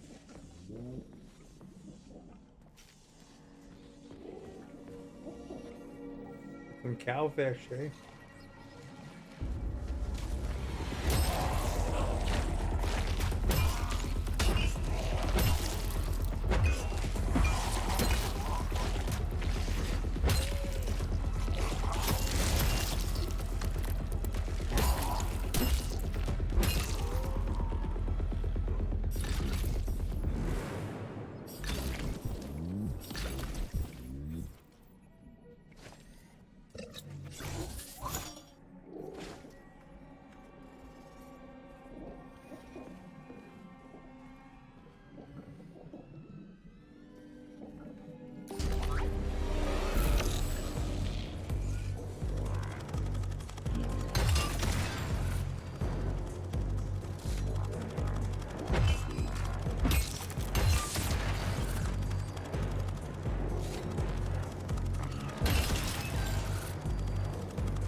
goddamn clusterfuck.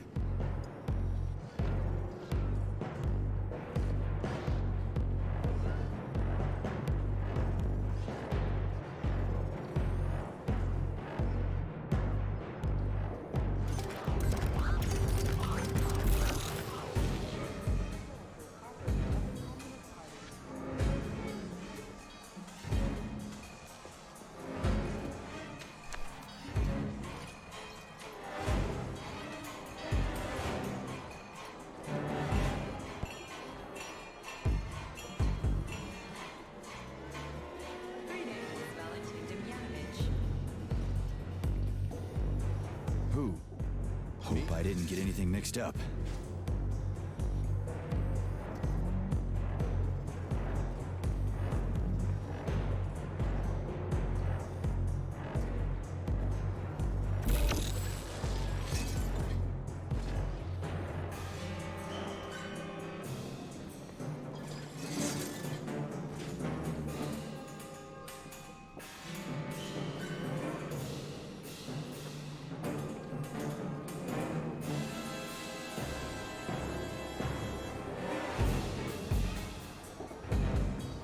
Intense music right now.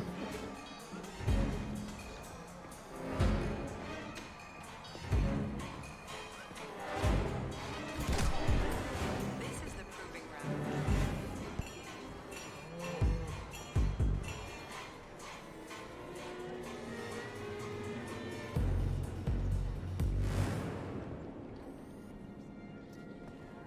Yeah, the handle's attached.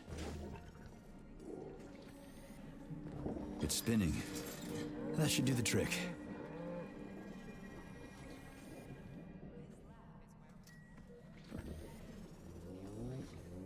Complex is assessed, analyzed, and processed. The resulting material is then transported by special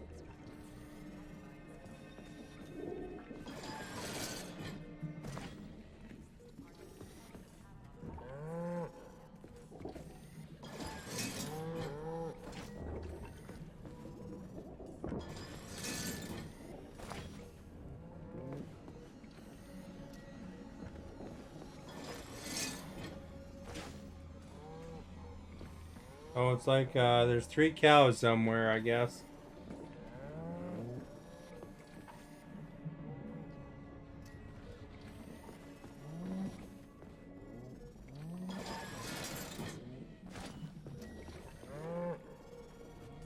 How about one?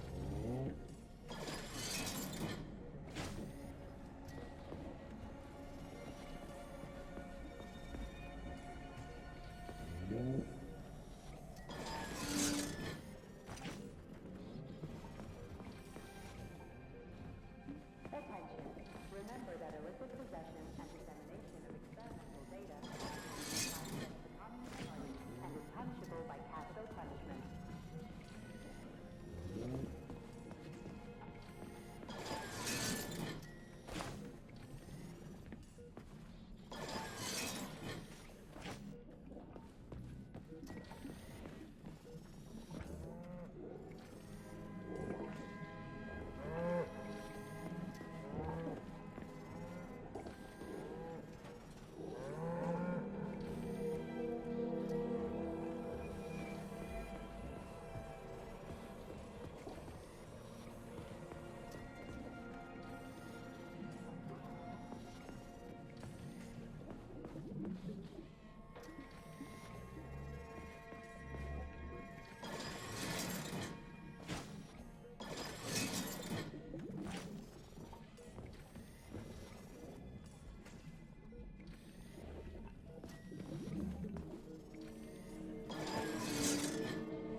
Did I just Oh, kill all of gross. them? It's standard to the manufacturing process.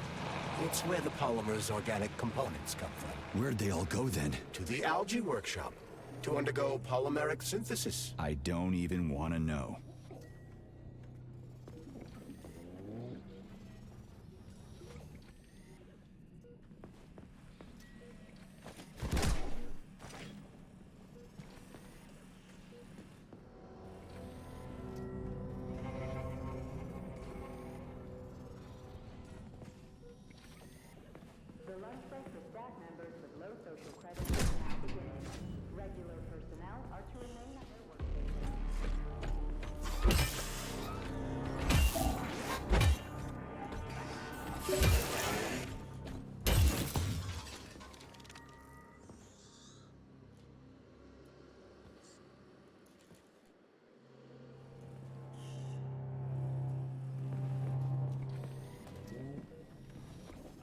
That's the exit, I guess.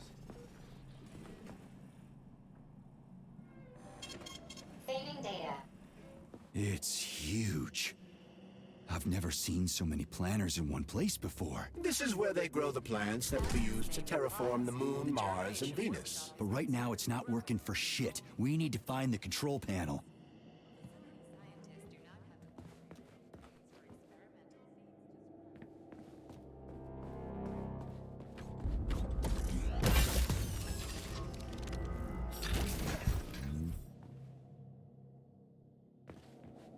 There more in here?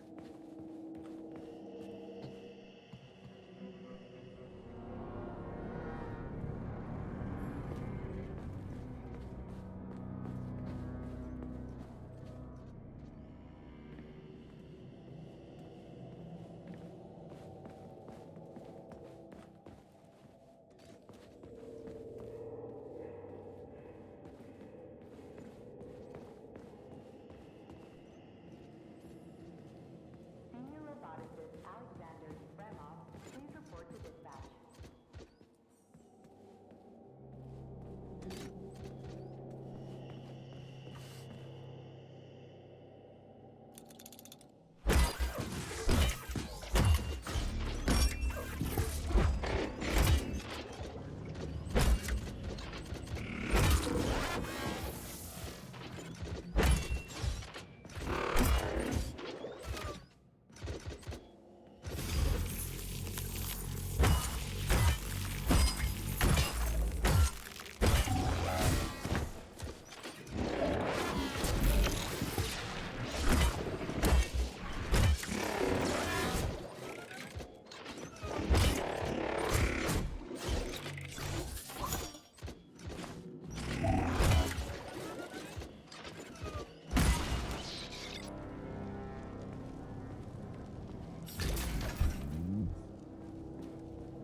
Shit.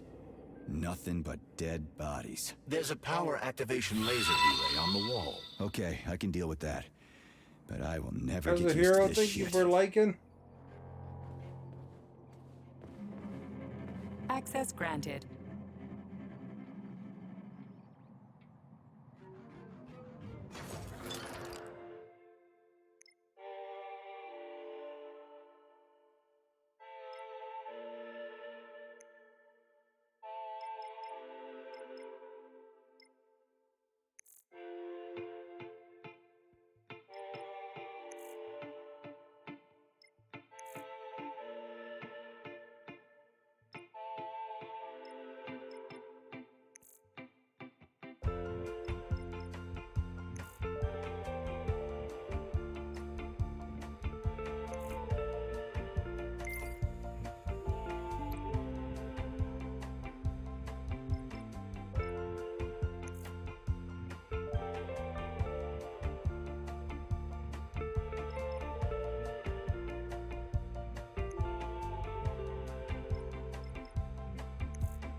There we go. So how do I fill the canister? The canister fills with cryopolymer automatically. We just need to wait. That sounds a little too easy. Looks like we've got company. I knew there was no way we could just wait patiently for this thing.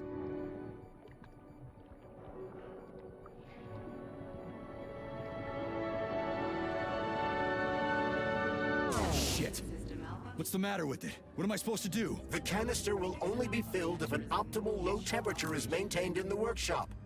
The fans blow cold air into the room. They need to stay on, and don't let the sprouts fly into the spinning fan blades. Why the fuck didn't you tell me that before?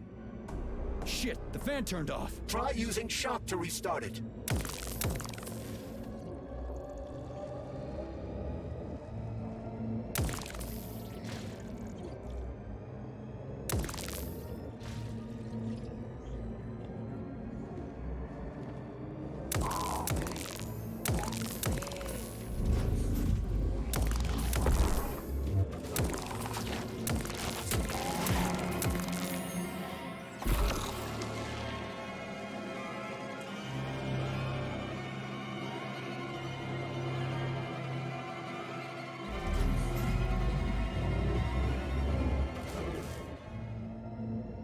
Change back. Oh, there.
Amen.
Like fighting the flood, eh?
Please restart the ventilation system.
I think my axe doesn't wear out in this game.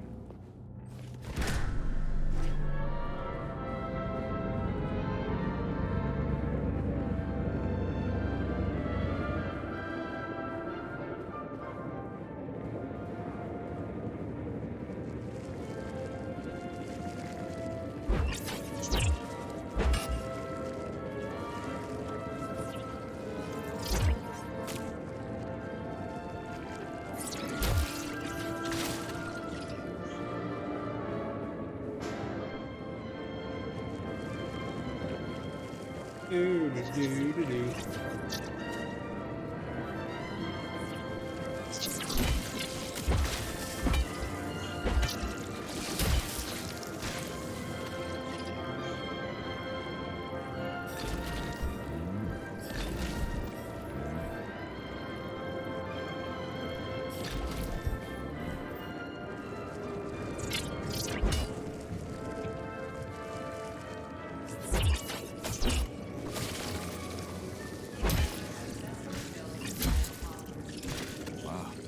Say, finally. Data saved. Attention employees. Access to the pesticide workshop is now available.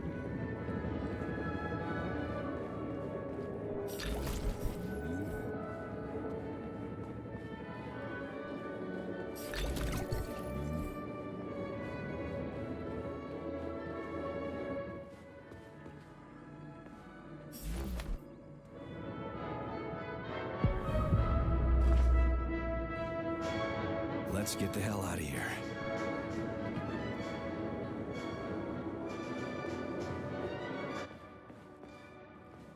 I sure love these goddamn canisters of yours. You guys never get sick of shoving them into things. Well, it's a tradition. Yeah, well, maybe you should think about reevaluating your traditions. If I see one more canister...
What's down there?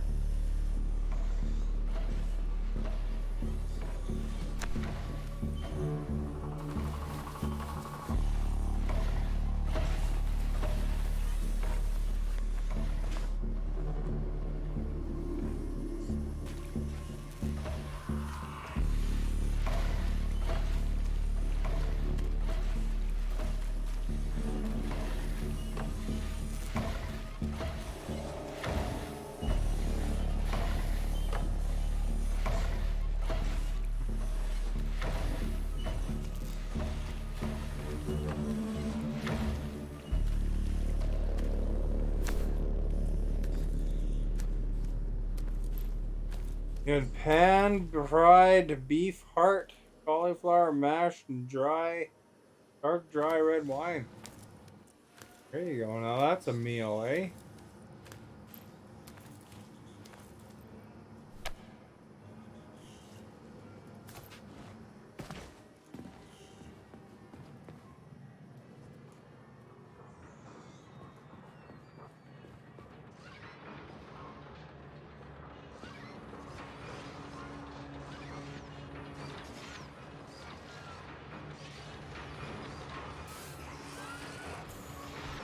Otto's in here.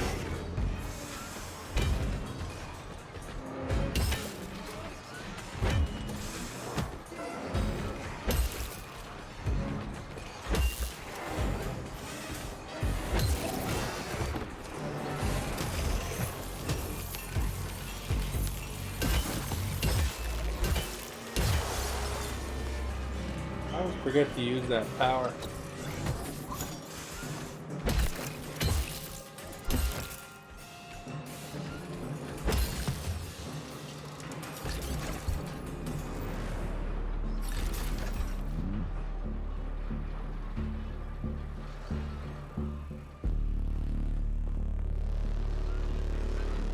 Kicked their butts though, didn't I?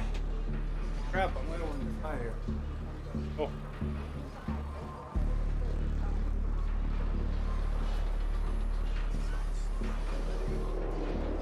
Our bots over there. That gate's locked off.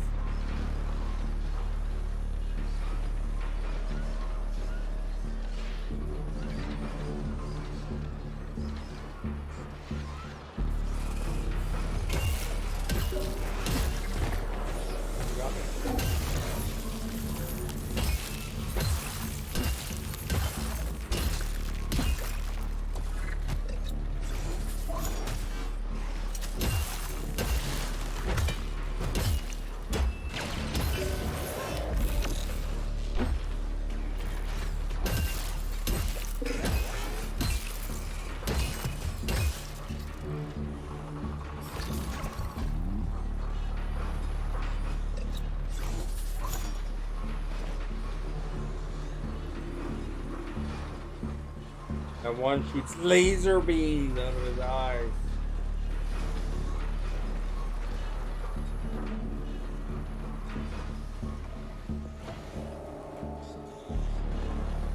Freaking laser beams, man.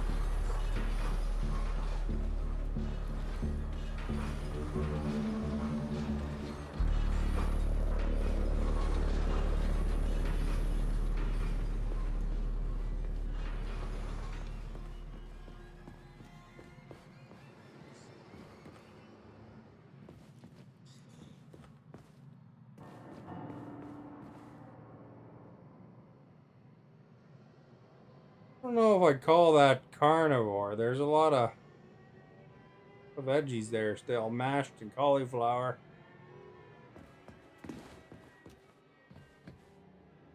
The lunch break for staff members with low social credit is now Keto.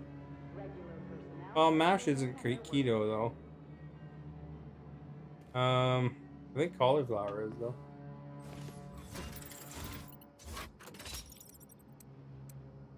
Well, you said carnivore keto.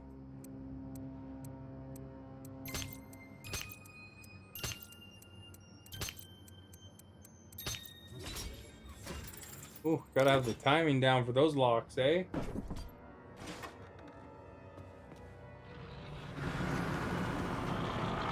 Did you hear that? I hear everything you hear, Major. So, what do you think? Crispy critters. Quiet, damn it!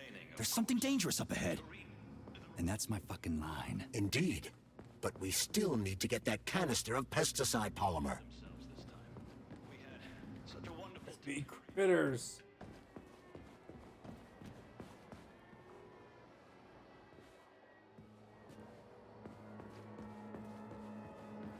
It was especially entertaining, of course. I had chicken and what kind of salad it was, like other than barbecue salad or something like that. I don't know. Like Chipotle barbecue. That's what it was called. Like Walmart or Superstore or something like that. Has some bag salads. Got a bunch of different flavors. Get some veggies in once in a while, you know. Oh, jeez.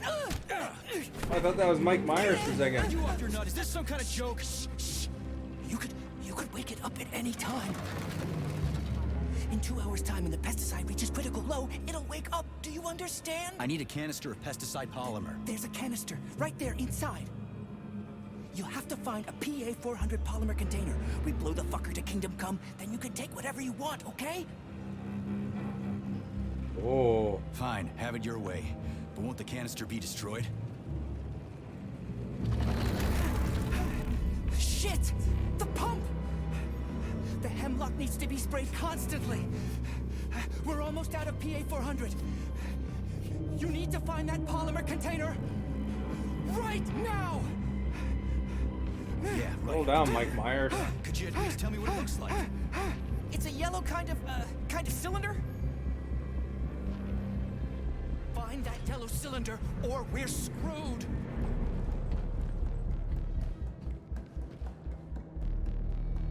Here. Where do I find that yellow cylinder? It's a polymer container, Major. They're always yellow. It shouldn't be hard to find.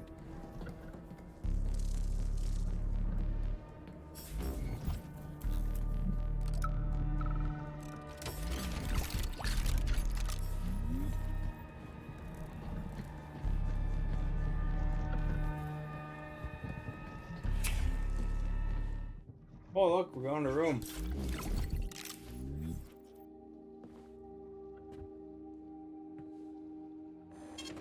Saving data. Access granted.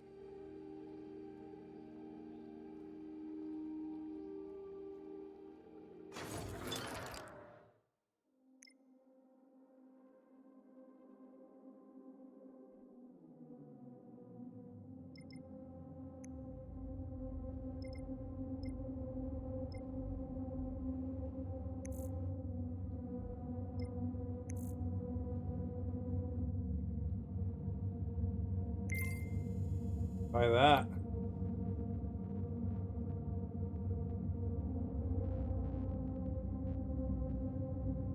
Oh, I see. Keto, carnivore, both. The idea is to lay off the sweets, processed, and fast foods, and keep your carbs below 50 milligrams a day. Yeah, so I mean, a pure keto diet is no carbs at all. So you go in that ketotonic state or whatever it's called, ketonic state. Although a near keto diet, I guess, is what you're kind of talking about, because carnivore, like eating meats, is largely keto. So yeah, so you're kind of going with a near keto diet, it sounds like. You know, because you're not completely eliminating carbs. Yeah, I think that ketogenic state thing, though, I don't think that's necessarily a great diet, though. Like when you go into that keto state, that doesn't seem like it'd be something that'd be good for you. But I don't really know. You love your veggies, although you can still eat veggies in a keto diet. Just like there's some that are more sugary than others, I guess. But keep your carbs very low. Yeah, it's very good for diabetic to not have too many carbs, I think, eh?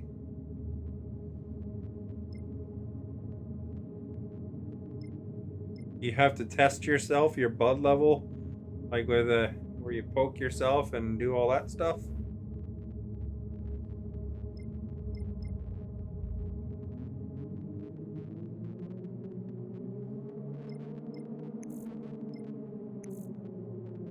No?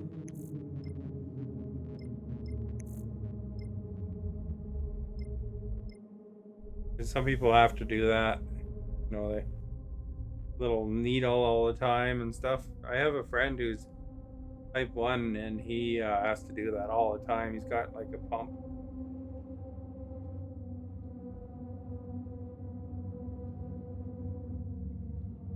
Yeah. Or do you go in every few months for a test? Some people do that.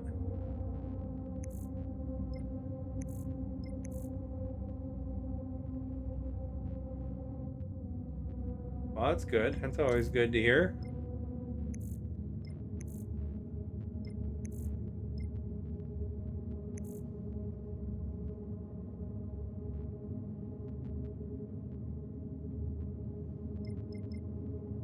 This cryojet thing is actually pretty handy.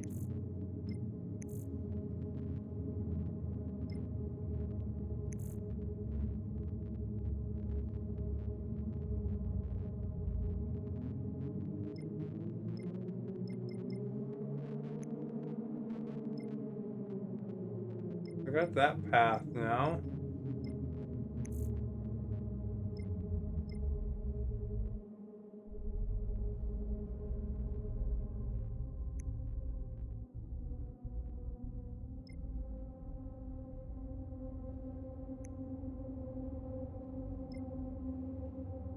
You can only have so many powers. You can only have 2 at a time, I guess.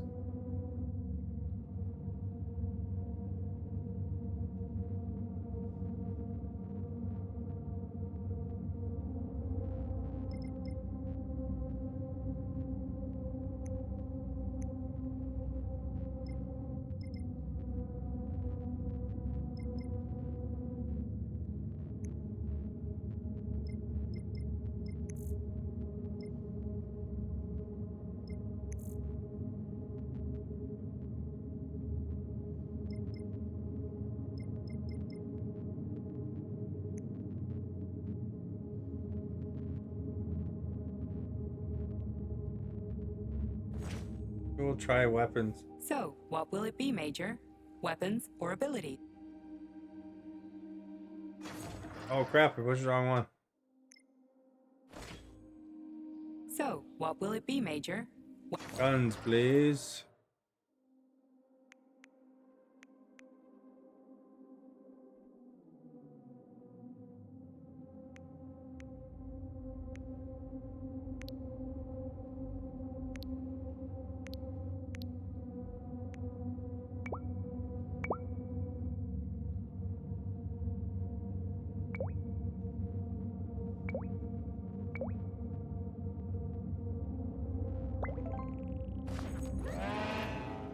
Last time you were off went to Boston or Domino's? Domino's. Do you ever try that cauliflower crust? Which place has that? I think Domino's has cauliflower crust.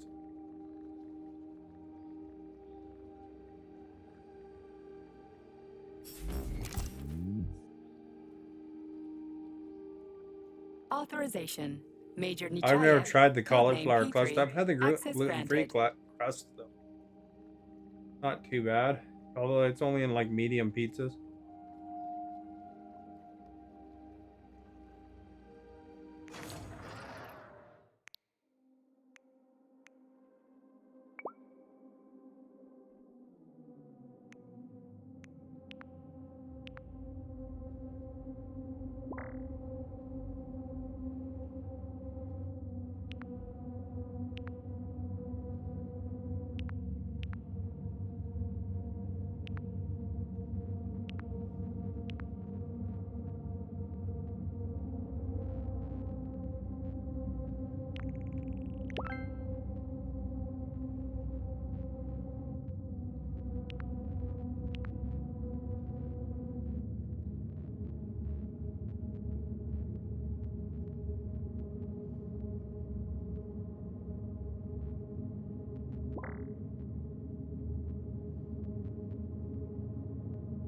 Oh, you had the cauliflower crust?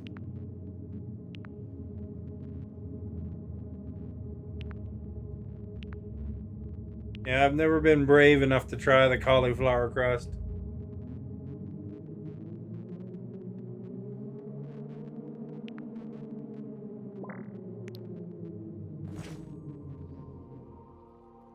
Please select the desired procedure.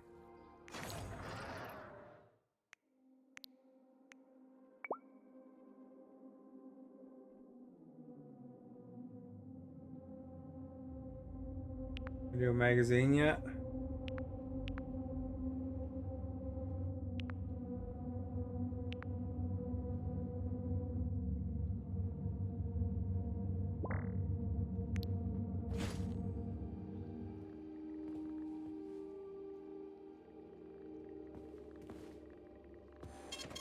Saving data.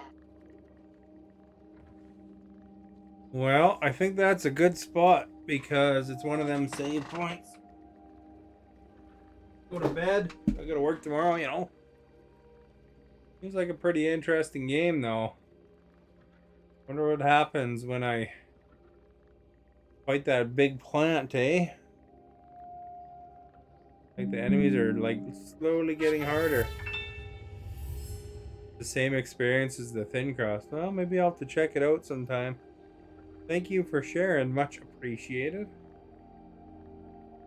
Yeah, yeah, or not the keto, the gluten-free crust I tried. And I've tried thin crust some places as well, although I do prefer normal crusts. It's too bad there's this one place that you used to have around here where you could pick up your own pizza, you know, like you know, like you just tell them what you want, and you know, then they make it for you, and then you cook it yourself. That place had good pizza for self-bake. That was pretty good. I like that better than I liked Domino's, to be honest. Yeah, Domino's alright. I order from there once in a while. Last time I went to this place called Boston Pizza, which is a Canadian chain.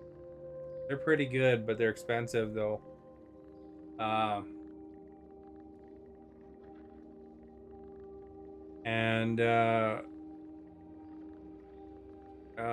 than that, I think, you know, I don't know, I kind of prefer the mom and pop pizza places, to be honest.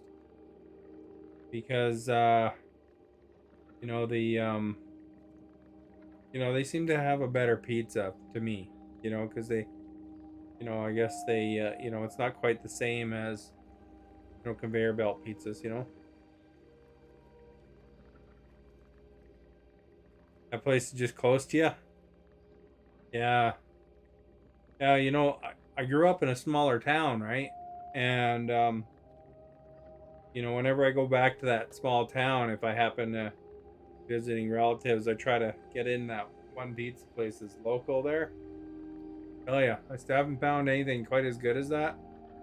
And even when you see like Facebook high school friends or whatever talking about when they go there, they always get that pizza too, you know.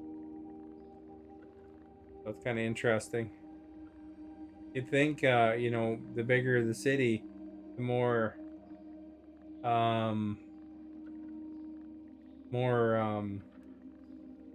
chance you'd have of finding these kind of cool places. But I find that, you know, it gets harder to find no matter like the bigger cities kind of thing.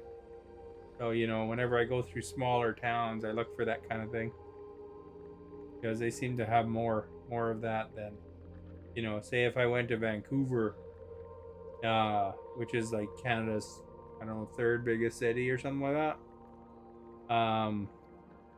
Or even down to Seattle, it's tough to find them mom and pop shops. Like, they used to have a show on TV called "You Gotta Eat Here." I tried a couple places they recommended. It was pretty good. You know, it was like really, you know, like I was near Vancouver for one of them, and they recommended this one place, and I you know noted it down when I was going there, and you know, it was kind of in an industrial area, so it's like something only the local workers would probably know about. And there was one in my city here. It was pretty good, but they changed owners after they were on TV, and it wasn't as good with the new owners. Yeah, they closed a lot after COVID. Yeah, it's hard to survive, you know, when you're, you know, shut down, right? Yeah, one mom and pop near you. Like them the best. Yeah, I hear you. There's one that's really good. That's artisanal pizza. That's not too far from me. You know, fire stove cooked and everything. I had some pretty good pizza there. They what did I have? I had one called like Brother Bear Pizza or something like that. I can't remember the name of it exactly, but it's like that movie Brother Bear.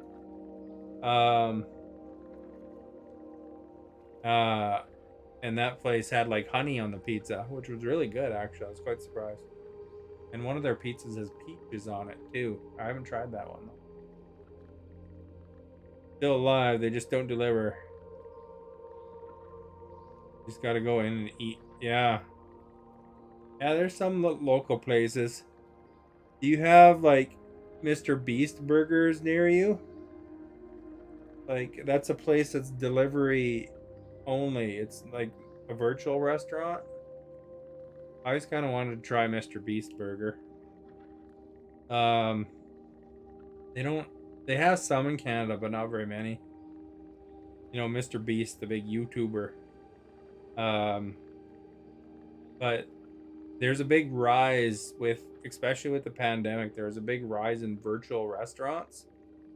And what a virtual restaurant is, for anybody that hearing this video after, whatever, is, you know, the same kitchen will basically on those apps like Uber Eats and Skip the Dishes and stuff, they'll have like different menus, like 3 or 4 different virtual restaurant menus that they have on those apps.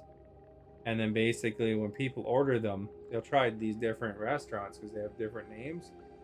And then the same kitchen cooks whatever item they order.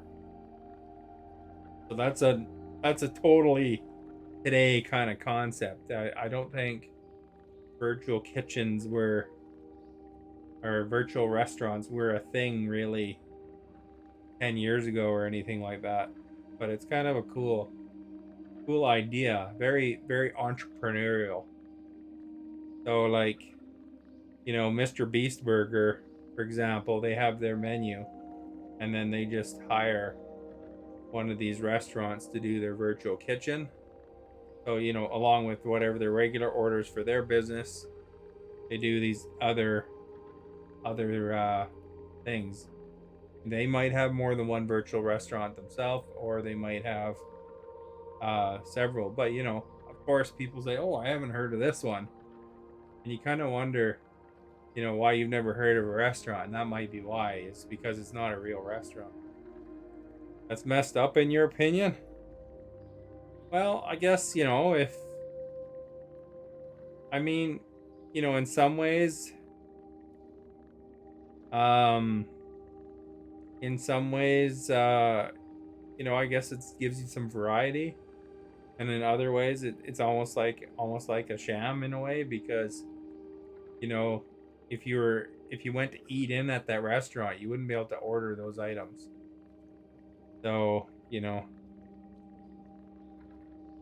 but, you know, it's extra money for the business. I mean, it probably helps them, but some of them are like just a regular restaurant, and then some of them are like, if you look up virtual kitchens, some of them are regular restaurants. Some of them might be cooked out of, I don't know, in some places. I don't think it's allowed in Canada. I think they have certain rules, but I don't know, maybe in the States there might be some out of some people's kitchens or something, I guess. But you know, it probably helps them earn extra money. You've been in food service business? Oh, really? Oh, yeah. Do you like do anything special in it, or like do you kind of do all the jobs, or do you mostly wait or cook, or what kind of thing? The fun of eating out is to go out and have an experience outside. That's true, but, you know, with the pandemic, nobody, you know, wants to really, you know, nobody really wanted to eat out, right? So then they adopted these virtual businesses, and so, you know, in that aspect, it helped them, because, you know, for a while there, I don't know about where you are, but for a while there, a lot of businesses in Canada here were takeout and delivery only. So there are some businesses that didn't want to operate that way, but a lot of them did do takeout and delivery only. So I guess it makes sense in that aspect. But, you know, if you're at with the rise of Uber Eats and all those things, I mean, that's just totally seems to be a natural step. You don't follow that anywhere? Yeah, well, they don't really do that here anymore. Of you know, like, you know, where it's takeout and dine in only, or takeout and delivery only. But I mean, Uber Eats and Skip the Dishes is still around. The thing I'm not big on for those things is they, you know, you're paying an extra, you know, $10, $15, $20 for delivery and tip and all that stuff. We are back to normal. People just don't like going out anymore to eat. Yeah, I think that's everywhere though. But isn't like Houston, like, and like most of Texas, isn't it just like you have to drive for 20 minutes to get anywhere for a lot of stuff? You know, like, it's just like massive place, isn't it? You know, like, it's not, it's like really, really big or something in terms of land area compared to a lot of places. But, you know, so you gotta, Houston's not an example of Texas. Well, that's what I understood of like some places in Texas anyway. Like a lot of driving around. Like it's not public transit friendly, like, you know, like a lot of cities. From what I understand, or at least a lot of the cities there, is what I've heard anyway. Although that's only what I've heard. I mean, that, you know, every city is going to be different, right? But you know, there definitely are a lot of cities that are more are transit friendly. My city's not great for public transit, to be honest. Half the time my bus doesn't even show up. You know, it's frustrating. You know, this morning it was cold, so I was like, I better check. Houston's a very dirty city. That's one thing Canada, like Americans say about Canada, is how clean it is here.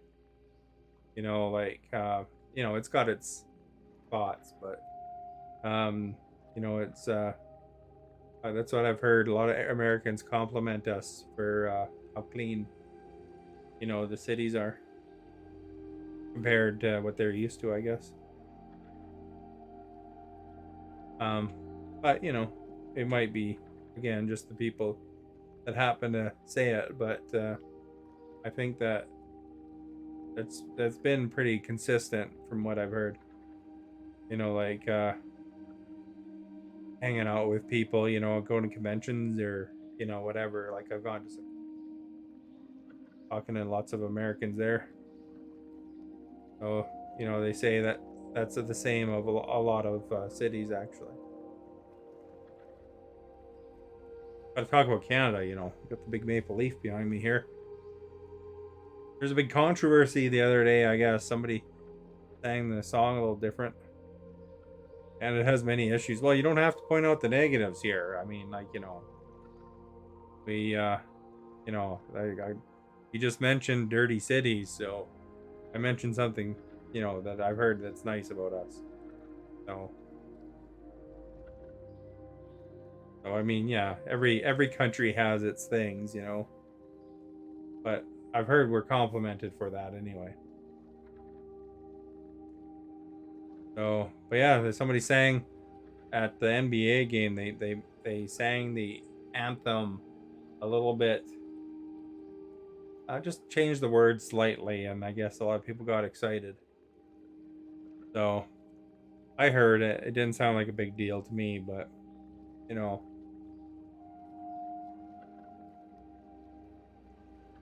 We were talking me. I don't get offensive. No, I'm just saying because you said Canada has many issues. I was just saying, you know, I was just saying how the clean thing is a nice thing. But I don't think it's really being offended. I was just saying, you know, talking about something cool. But they do. Yeah, they do. We don't have a very strong army, for sure. You know, West Edmonton Mall has more submarines than our Navy. I don't know if that's true, but probably close. There's a giant mall in Edmonton, Alberta, and it has like several submarines, like, you know, that they've taken off. Well, you do have an army. I mean, you know, America is known for having one of the most equipped militaries in the world, and modern and trained up too. So, you know, there's no disputing that your economy largely benefits from war, to be honest. But as far as it goes, I mean, they got a lot of equipment. They're very well equipped and they're very modern. So nobody will ever mess with the States, to be honest. You know, like, if you think of, you know, all these people that always talk about their guns and stuff, how they need it for foreign invasion, they don't, because no one's gonna be able to ever establish a beachhead there, because with modern surveillance, you know, no army big enough could amass to establish a beachhead. If they got a beachhead on one of the coasts, they wouldn't hold it very long, because not only does the U.S. have a very well equipped military, they also have a very good supply chain. You know, and Canada helps with that too. So, you know, they can move stuff really, really quickly if they need to. America's under it. Well, that's a different kind of war, but I'm talking about a physical war. If you look at it, they have to basically come in through a land border if they're invading, and the States is keeping an eye on everywhere, basically North America. If somebody came in through Canada, they have military bases all along our border. Somebody came from Mexico, they got military bases all down there. Texas is very well equipped for the military and stuff like that. They're attacking your railroads. No, you know what happened there? Your guy that was a reality star actually pulled back on some of the laws there. So they lost a lot, for maintenance, their rules, their e-braking systems and stuff like that. So I mean, that didn't help. So are you going to dispute that he did withdraw the emergency brake rules? That doesn't help. He withdrew a lot of maintenance stuff. So you don't believe me, search it up. He removed one of Obama's rules because he was due just to removing everything Obama. So I mean, if that may have actually prevented what happened in Ohio if he wouldn't have removed that. I did look it up. I can pull it up on the screen if you like, because I can do that. On a stream, I can pull the news right up there and show you the time when he withdrew it. No, but I don't think it was a planned attack. Do you think that Texas, when their power out, when they had the big power outages in Texas because of the winter, do you think that was planned? Because that was something that they got warned about. I mean, there was one attack on pipelines or something like that. It was a hacking attack, but I'm talking about that big electrical outage. They didn't put the money into maintaining it. See, I don't know. You think a lot of things seem to be attacks, but I mean, it can also be traced back to that. Those big electrical outages. When Ted Cruz went down to Mexico when everybody was freezing. That was something that they could have been prevented. I don't think Biden has sold you out, no.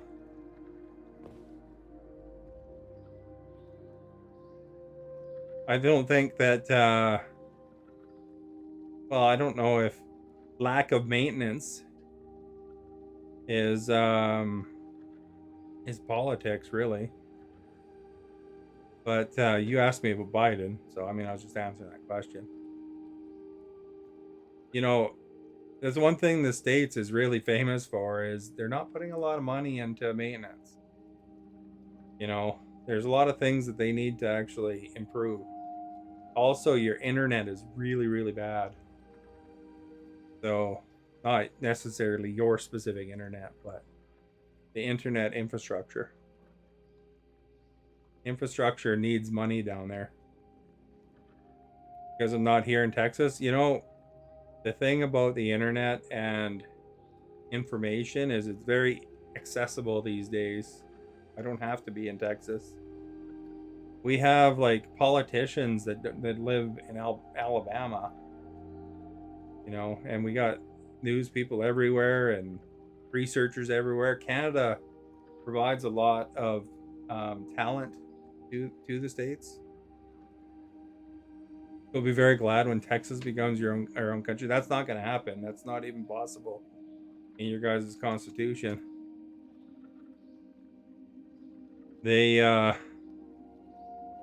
Marjorie Taylor Greene, one of your politicians, was talking about how they should have the red states separate from the blue states. But well, it would be there'd be a lot of negotiating. Anything is possible, but have to be a lot of negotiating. It's not something that's going to happen in your lifetime. It's not something that's going to happen in your grandkids' lifetime either. Well, I mean, it's just how their negotiations, their constitution's written up. I know people want to throw the rules out, but it's just like, in Canada, because we seem to like copying the States. The Albertans keep talking about how they want to separate, and Quebec was talking about how they want to separate, stuff like that too, right? And no, these aren't cabal rules. These are your constitution, the stuff that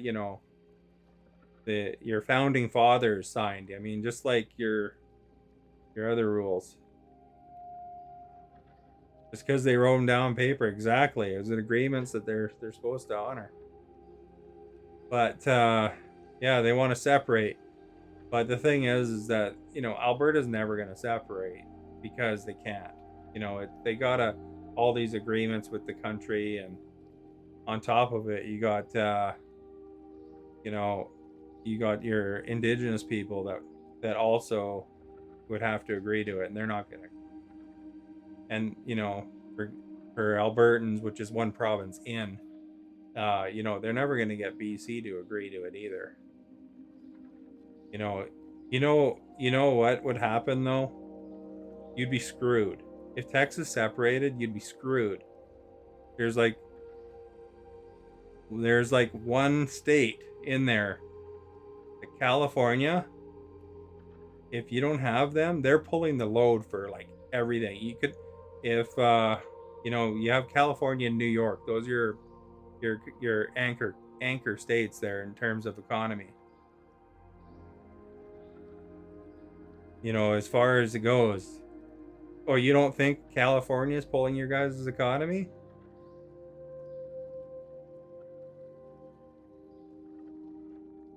Texas has their oil, but the problem with the red states. Is it red? I think it's red. Problem with those red states down there, and Texas is a little bit purple, but problem with the red states is that a lot of single dominant economy items, right? So, Texas's big thing is oil, and their moneymaker, their GDP. So if you're talking about GDP, California has the biggest GDP. If California separated from the rest of the states, it would have a higher GDP than the rest of the states, because it makes a lot of money. And then you got a lot of smaller red states, Kentucky and all those things. Those guys are basically they receive more money than they give, because the thing is their economies are very poor. So that's the thing. Texas, if your red states separated and Texas with them, Texas would have to carry the load, and it would have a hard time because Mexico probably would just down their oil a bit, and then the economy would get it.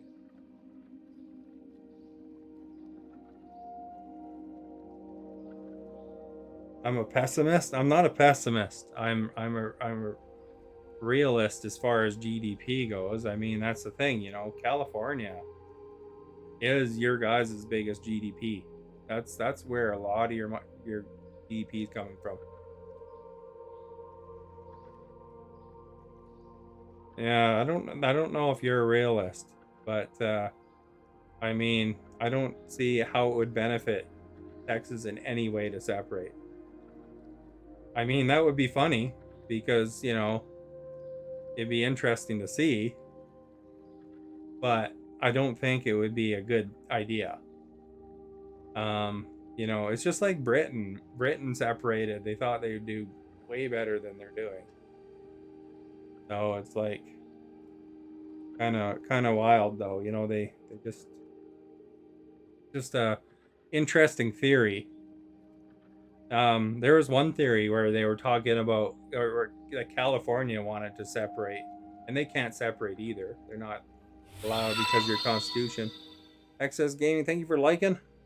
Where they would call it Cascadia, and I think that's where they were talking about where they would form a country with British Columbia, so my province, Washington and Oregon, I think. And they were talking about making that people had the idea that that would be a good separate country, and it probably would be a very strong country, but that wouldn't happen just because Canada's tied into their agreements with Canada, and U.S. is tied into their union rules, the United States rules, that kind of thing. But yeah, kind of an interesting concept, but I don't think Cascadia would ever happen either. You're done. Well, I don't know. You're just talking about these things. It's got kind of interesting theories, but I don't think it's never going to happen, and especially not in our lifetime. And maybe at one point, something that's realistic is I could see the United States invading Canada for water at one point, well after I'm gone. But there's a lot of places in the States that are having trouble with water now, like that Lake Mead, for example, in Las Vegas, it's getting pretty low, and a lot of that can't even see your text. But I don't know. There is a chance everybody's wrong. Welcome back, Stephanie. But yeah, I don't know. I don't think a lot of stuff that people seem to be worried about, I don't think it's really as big of a concern as they're thinking, kind of thing. As far as the different things like that, when you're talking about cabals and all that stuff. Your texting space doesn't even show on here. Well, you're typing somewhere. I'm reading text. Weird. Like you said before, we're we're screwed with Trudeau, and you said you're screwed with Biden. But I mean, really, there's nothing in our control that, where we have to really worry about it. I mean, even if they were conspiring, it's not going to make a difference at our level, to be honest. But I'm sure prices of crap will go up, unfortunately. But it's not like we can really do much about it. I mean, complain about it on the internet. But as far as it goes, the eventually it probably will be a case of world governments and stuff like that. Should we ever run into other life or something like that, they're gonna unite everybody really quickly. Life has already been written. Yeah, I don't know. It's hard to. I'm not sure if I subscribe to that, but as far as it goes, hopefully it's written into me to win the lottery, stuff like that. Being scared all the time is a waste. I agree completely there. And there's a lot of people scared of a bunch of dumb crap that they don't need to be scared of. And the thing is that fear is a good control method. It's getting people afraid of things, fear of change, fear of whatever, it is a good control mechanism they politicians use quite often. You know, or like the Canada has it, US has it, UK has it, and stuff like that. You know, they keep saying this is broken, and they're just saying it so that they get votes. They want control, you know. And I don't know. That's the whole thing. You feel manipulated? Yeah, and you know what? Both sides do it. It isn't a left thing, it isn't a right thing, you know. They kind of all do it. You know, like all that election denying stuff, I think that was horse crap, you know, that was happening down there. They got a lot of people worked up, and you know, I think that you had people on their side even confirming it. I don't know if you saw it. Actually, it's kind of interesting with that whole election denying thing.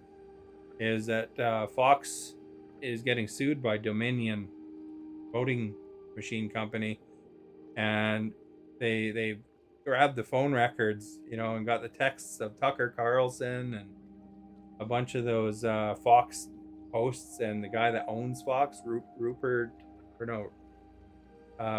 Murdoch or whatever his name is. And you know, they even say on there that they didn't believe the stuff they were reporting. You know, it was just basically to get ratings. You know, which is a sad thing about today's media, no matter which ones. You know, sometimes the click is what pays. You know, so you know you got all these guys buying for your attention on the internet. Do I think Biden win? I can't see why he didn't. You know, everything was logical in my opinion. You know, as far as it goes, I mean, you know, you have a lot of states that have Republican, you know, people counting and confirming it and all that stuff. So you know, it's not like it's all, you know, people in Democrats' pocket.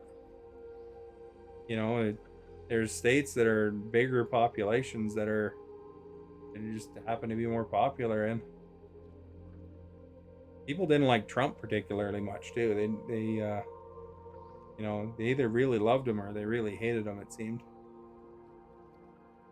But yeah, no, I don't know. I don't think it was. I think if they had evidence, they would have presented it by now. You hate Trump? Yeah, he's kind of a funny dude, eh? He's been really attacking that Ron DeSantis lately. I don't understand, you know, be honest, why people really wanted him so badly, because I mean, he didn't seem very qualified to me, but I know that because Trump was in, that actually, even though I didn't vote for Trudeau at the time, Trudeau was actually a good pick to deal with Trump. Because for our Canadian politicians at the time, there was John Mulcair, which was he would have been too aggressive against Trump, and then there was Harper, who would have been too butt kissy, and Trudeau was right in the middle. So he turned out to be actually someone really good to deal with Trump in terms of our potential leaders at the time for Canada. You don't want any of them in 2024?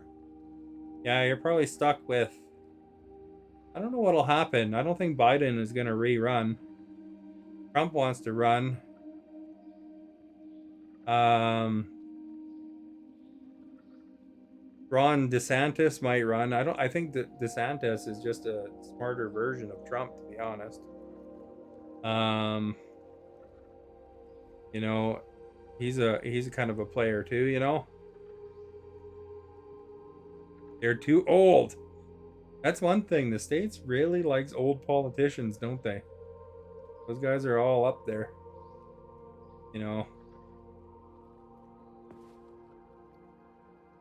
The good up there in their 70s and 80s, usually. Although Obama, I guess, wasn't as old, but the Biden's old, Trump's old. I think that's part of the problem with Putin, man. He's old enough that he doesn't care anymore, you know? It's all about the glory of Russia for him now, and you know, if he's old enough that he doesn't care anymore. But you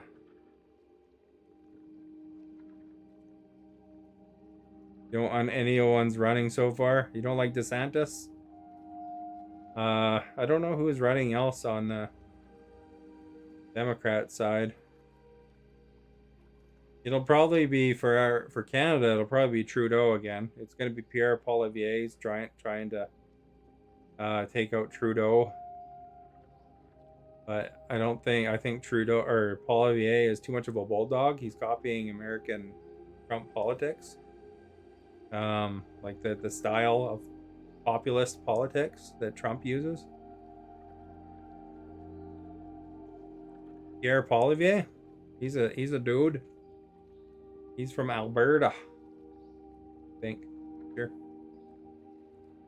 And Justin Trudeau, I think, will beat him because, you know, to win Canada, you have to win Ontario and Quebec. Nikki. No, I said Pierre. Pierre Poilievre. The French last name, I think.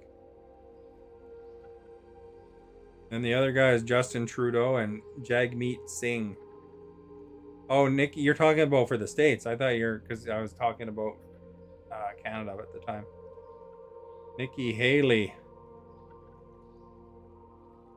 I saw that Don Lemon put his foot in his mouth regarding Nikki Haley, but I mean, ultimately, it's gonna come down to DeSantis and Trump, I think, because I don't think she's polling high enough to ever go, and I don't think the Americans, you know, to be honest, I don't think they're gonna elect a woman. To be honest, you know, it's unfortunate, but I think that that's just something that is not. I don't think America's ready for yet.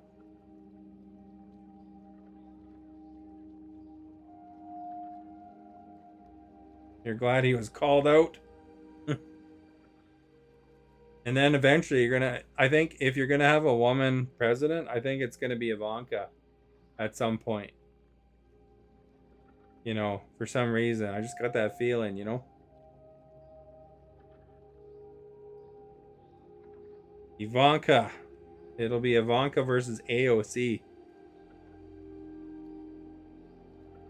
Yeah, Hillary thought she had it. She was a Republican. They should have really went with Bernie that year, because Bernie actually had more votes for the Democrats. But then they kind of pushed her ahead anyway. Although Bernie's too left for the Democrats, you know. He's the right age, though. We Americans like those old guys. I guess DeSantis isn't too old. Yeah, does he? How old is he? Alexa, how old is DeSantis? I'm DeSantis. 44. Same age as Trudeau when Trudeau got in, I think. What do you think of that other guy what's that guy's name? George Santos. I think his name is George. The guy that it seemed like he lied about a lot of stuff to win his spot. It's like you know, he had like 2 or 3 names, and he said he went to some school that he didn't go to, and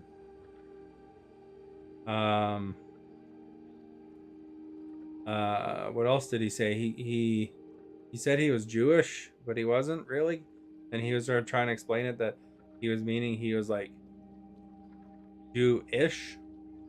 Kind of weird. Like, who does that? You know, as if he's not gonna get caught. You know, when you're on a national stage, eh? That guy's wacky. He should probably resign, to be honest. You know, I shouldn't even know his name because I'm not from your country.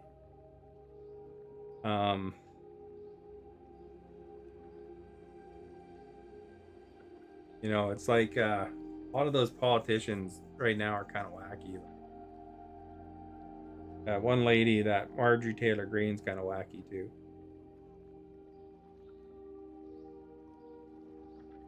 People of America don't want anyone running this country over the age of 70. They should have AOC run. I like her. She'd be in the NDP if she was in Canada. She's too left for the Democrats to put her in charge, though. She's like Bernie. Although she's younger, though.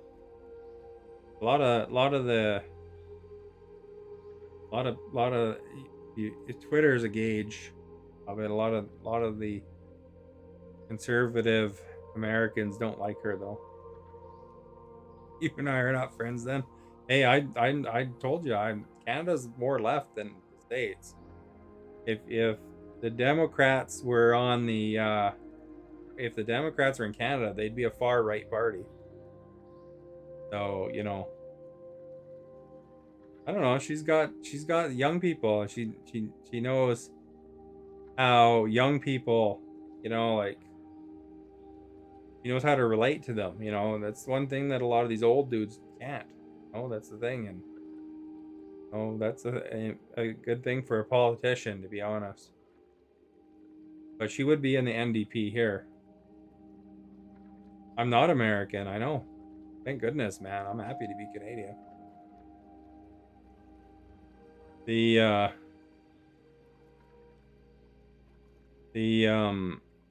But yeah, as far as it goes, I mean, that, you know, I think that's the thing with all these old politicians, you know. They don't really know how to appeal to the younger voters that yet, you know. And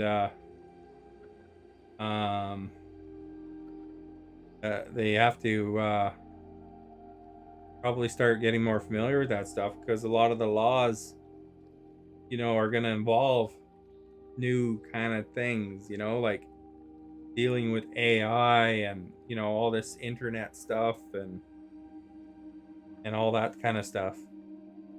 AOC hates America. I don't know if she hates America, but I just think that she seems to have some charisma. Do I want your country to die? Well, I mean, I was the one that was recommending against breaking it up by splitting off places like Texas. So, you know, that's right. You don't know. Oh, I kind of know. I think that AOC has some appeal to the young people, that's for sure, and that's important. So, you know, they're the ones that are going to be paying the majority of the taxes right away here, you know. Once the boomers start retiring, and that's already happening a bit, you know, it's going to be important that younger generation probably, you know, is addressed. So, in that aspect, she's good that way.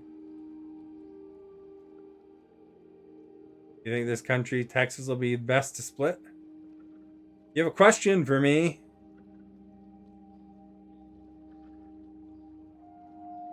Yeah, I don't know. It might be something that would be good for them, but tiny countries don't tend to do very well. So, you know, it would be a really tiny country, right? If it was on its own.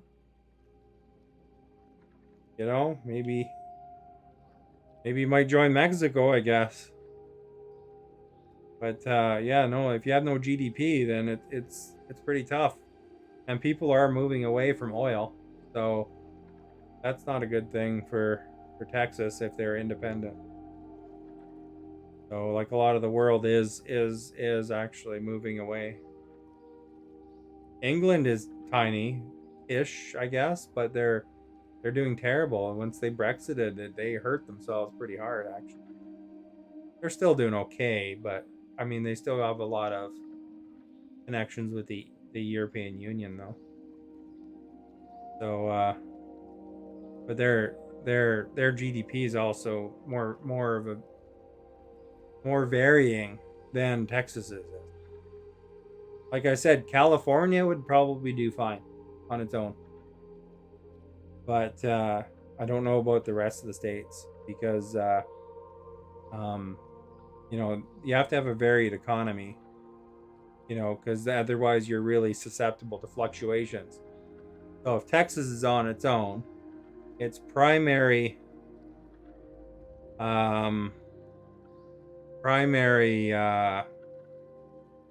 industry is oil, and if the oil drops badly for whatever reason, then Texas is hit extra hard, right?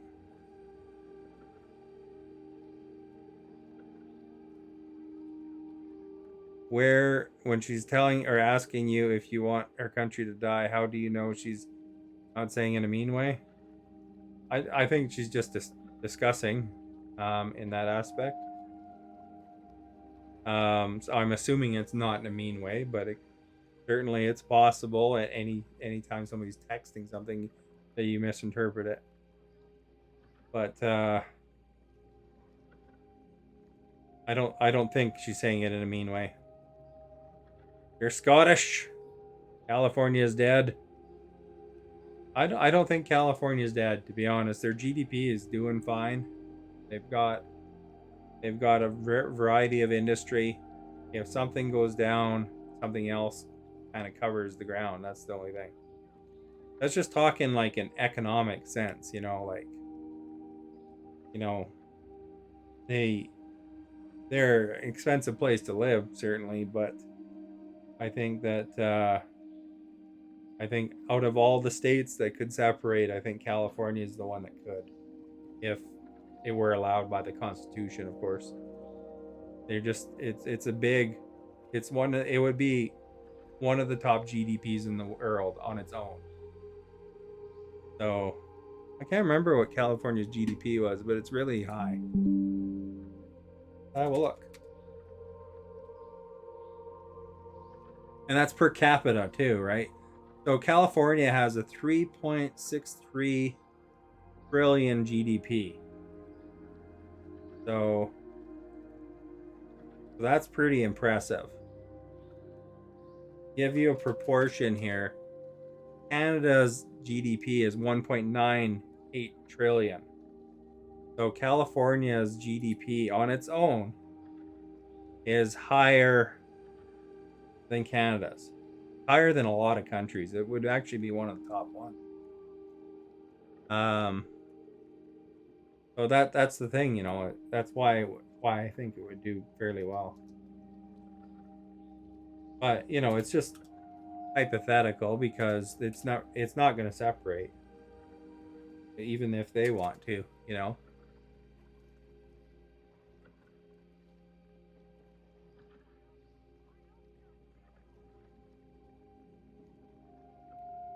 Texas's GDP is decent too. It's up there, but it's along with New York, right? New York, Texas, and California are your top 3 GDPs.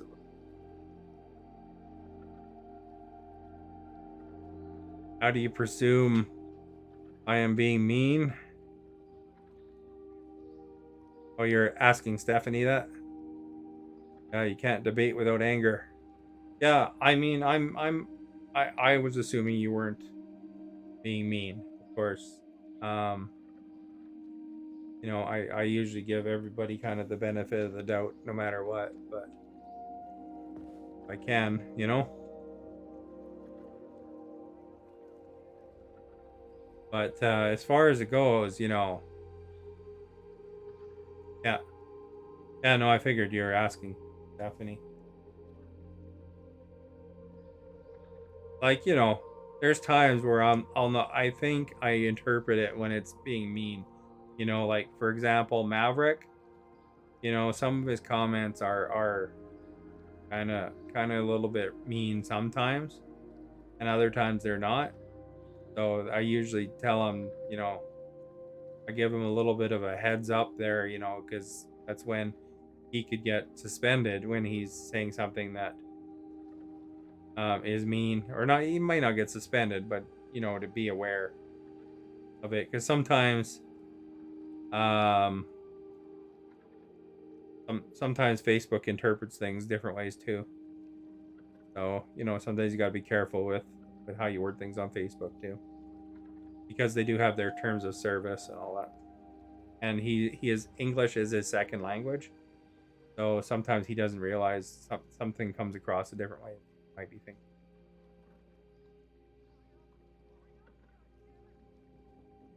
Some of the stuff we talk about has a bite, but I love it, so we can talk about it. I think for the most part, I'm probably pretty easy. I mean, there has been some people in my chat that have got extremely mad about stuff that I've said. So, because, you know, they can't handle any sort of debate, right? You know, I like to challenge people a little bit, at least, you know. I like to think, you know, challenge, you know, if we're having a discussion, to challenge a little bit what they're saying, you know, even if it's devil's advocate, but you know, but I mean, ultimately, I am definitely, I'm further on the spectrum left than Melody is, you know, like, there's no question about it. You know, I'm you know, Canada in general is going to be on the left, like I said. Even Democrats would be far right on our thing, except for a few, like AOC would probably fit in with the NDP here. She's actually had Twitch streams with Jagmeet Singh, who is the NDP leader. And I don't know if Bernie has. I don't think Bernie has. I'm not sure. Bernie's really old though, so he might not be too computer fluent. You're on no side. Well, I mean, some of the things you seem to present tips you a little bit to the right, at least. You know, I would say you're more likely,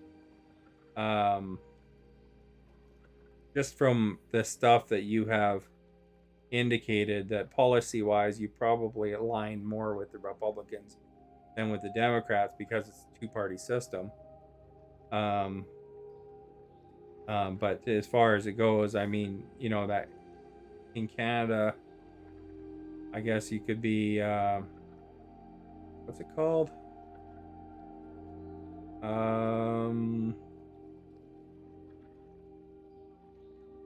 You are conservative?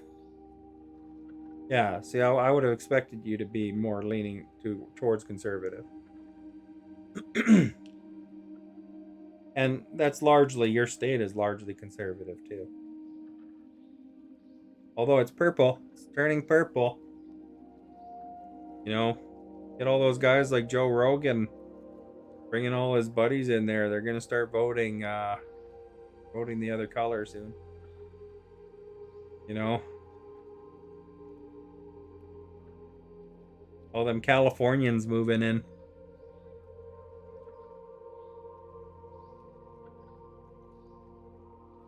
You're a free Christian of no party, but you follow Christian. I think that's largely the states too. Large swath of Christians, or at least they relate to Christianity, I guess. Not necessarily go to every Sunday to church or whatever, but you know. Hey Kevin, how are you?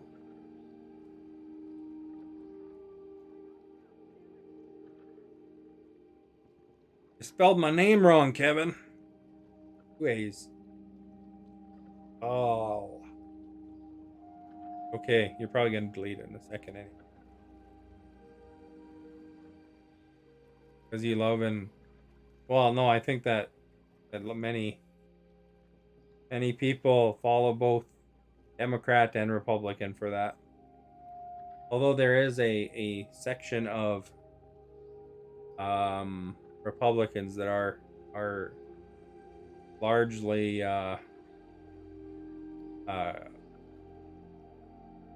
largely religious though. You know, like Pence, Mike Pence, the guy who's the VP for Trump, he was in that faction.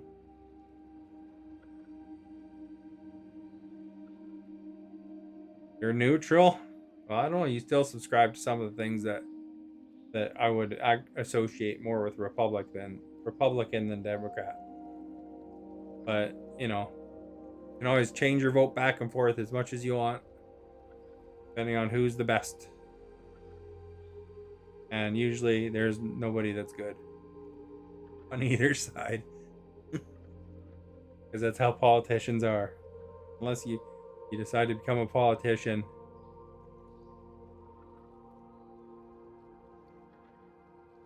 It always comes down to who's less crappy.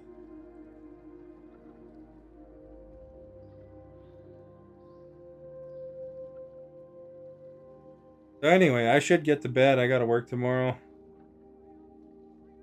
Nobody's good on my side. I wasn't talking specifically America. I was just talking to everybody. And politicians in general.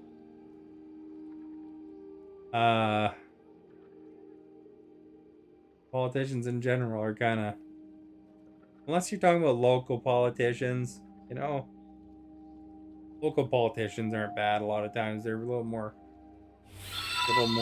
less with the system at that point. Scarlett, thank you for liking. Much appreciated. Yeah, I was saying I was going to bed a while ago, so I better go to bed. Fortunately, Scarlett just showed up.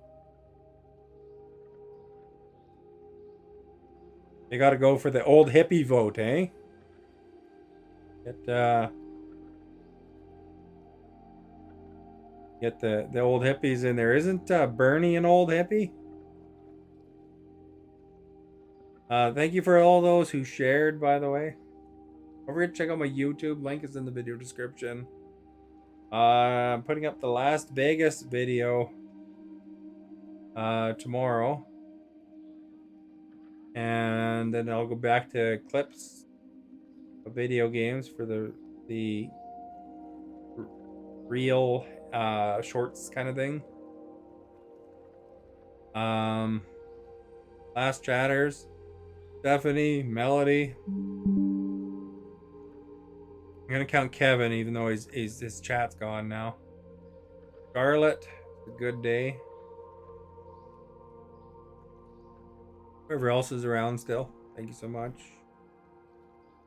If you haven't voted yet, get in your vote real quick.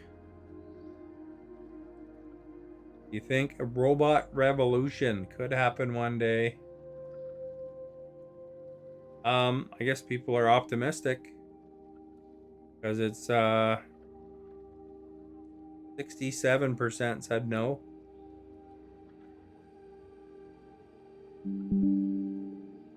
The 57% said no.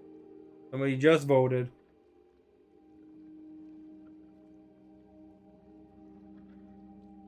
So 43% said yes. Oh, Scarlett figures it could happen. I think it's a possibility, you know, if they don't get AI properly legislated, you know, they're gonna find out the hard way that, you know, if that develops, and it can develop fast, you know, actual artificial intelligence, once it gets going, once the ball's turning, you know, they could have a problem.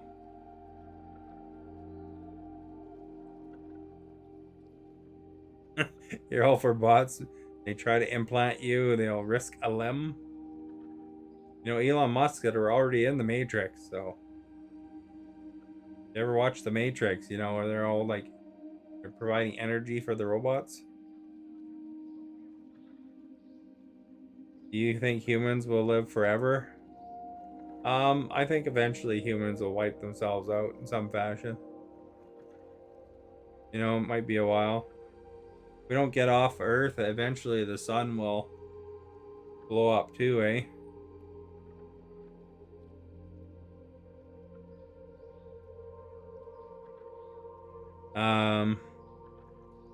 You know, so I mean, eventually we'll have to make sure we're out of that range, I guess.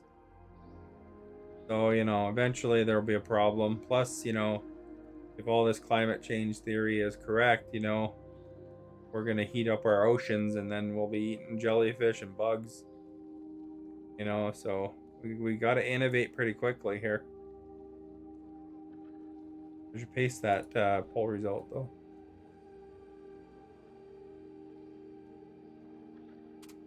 There we go.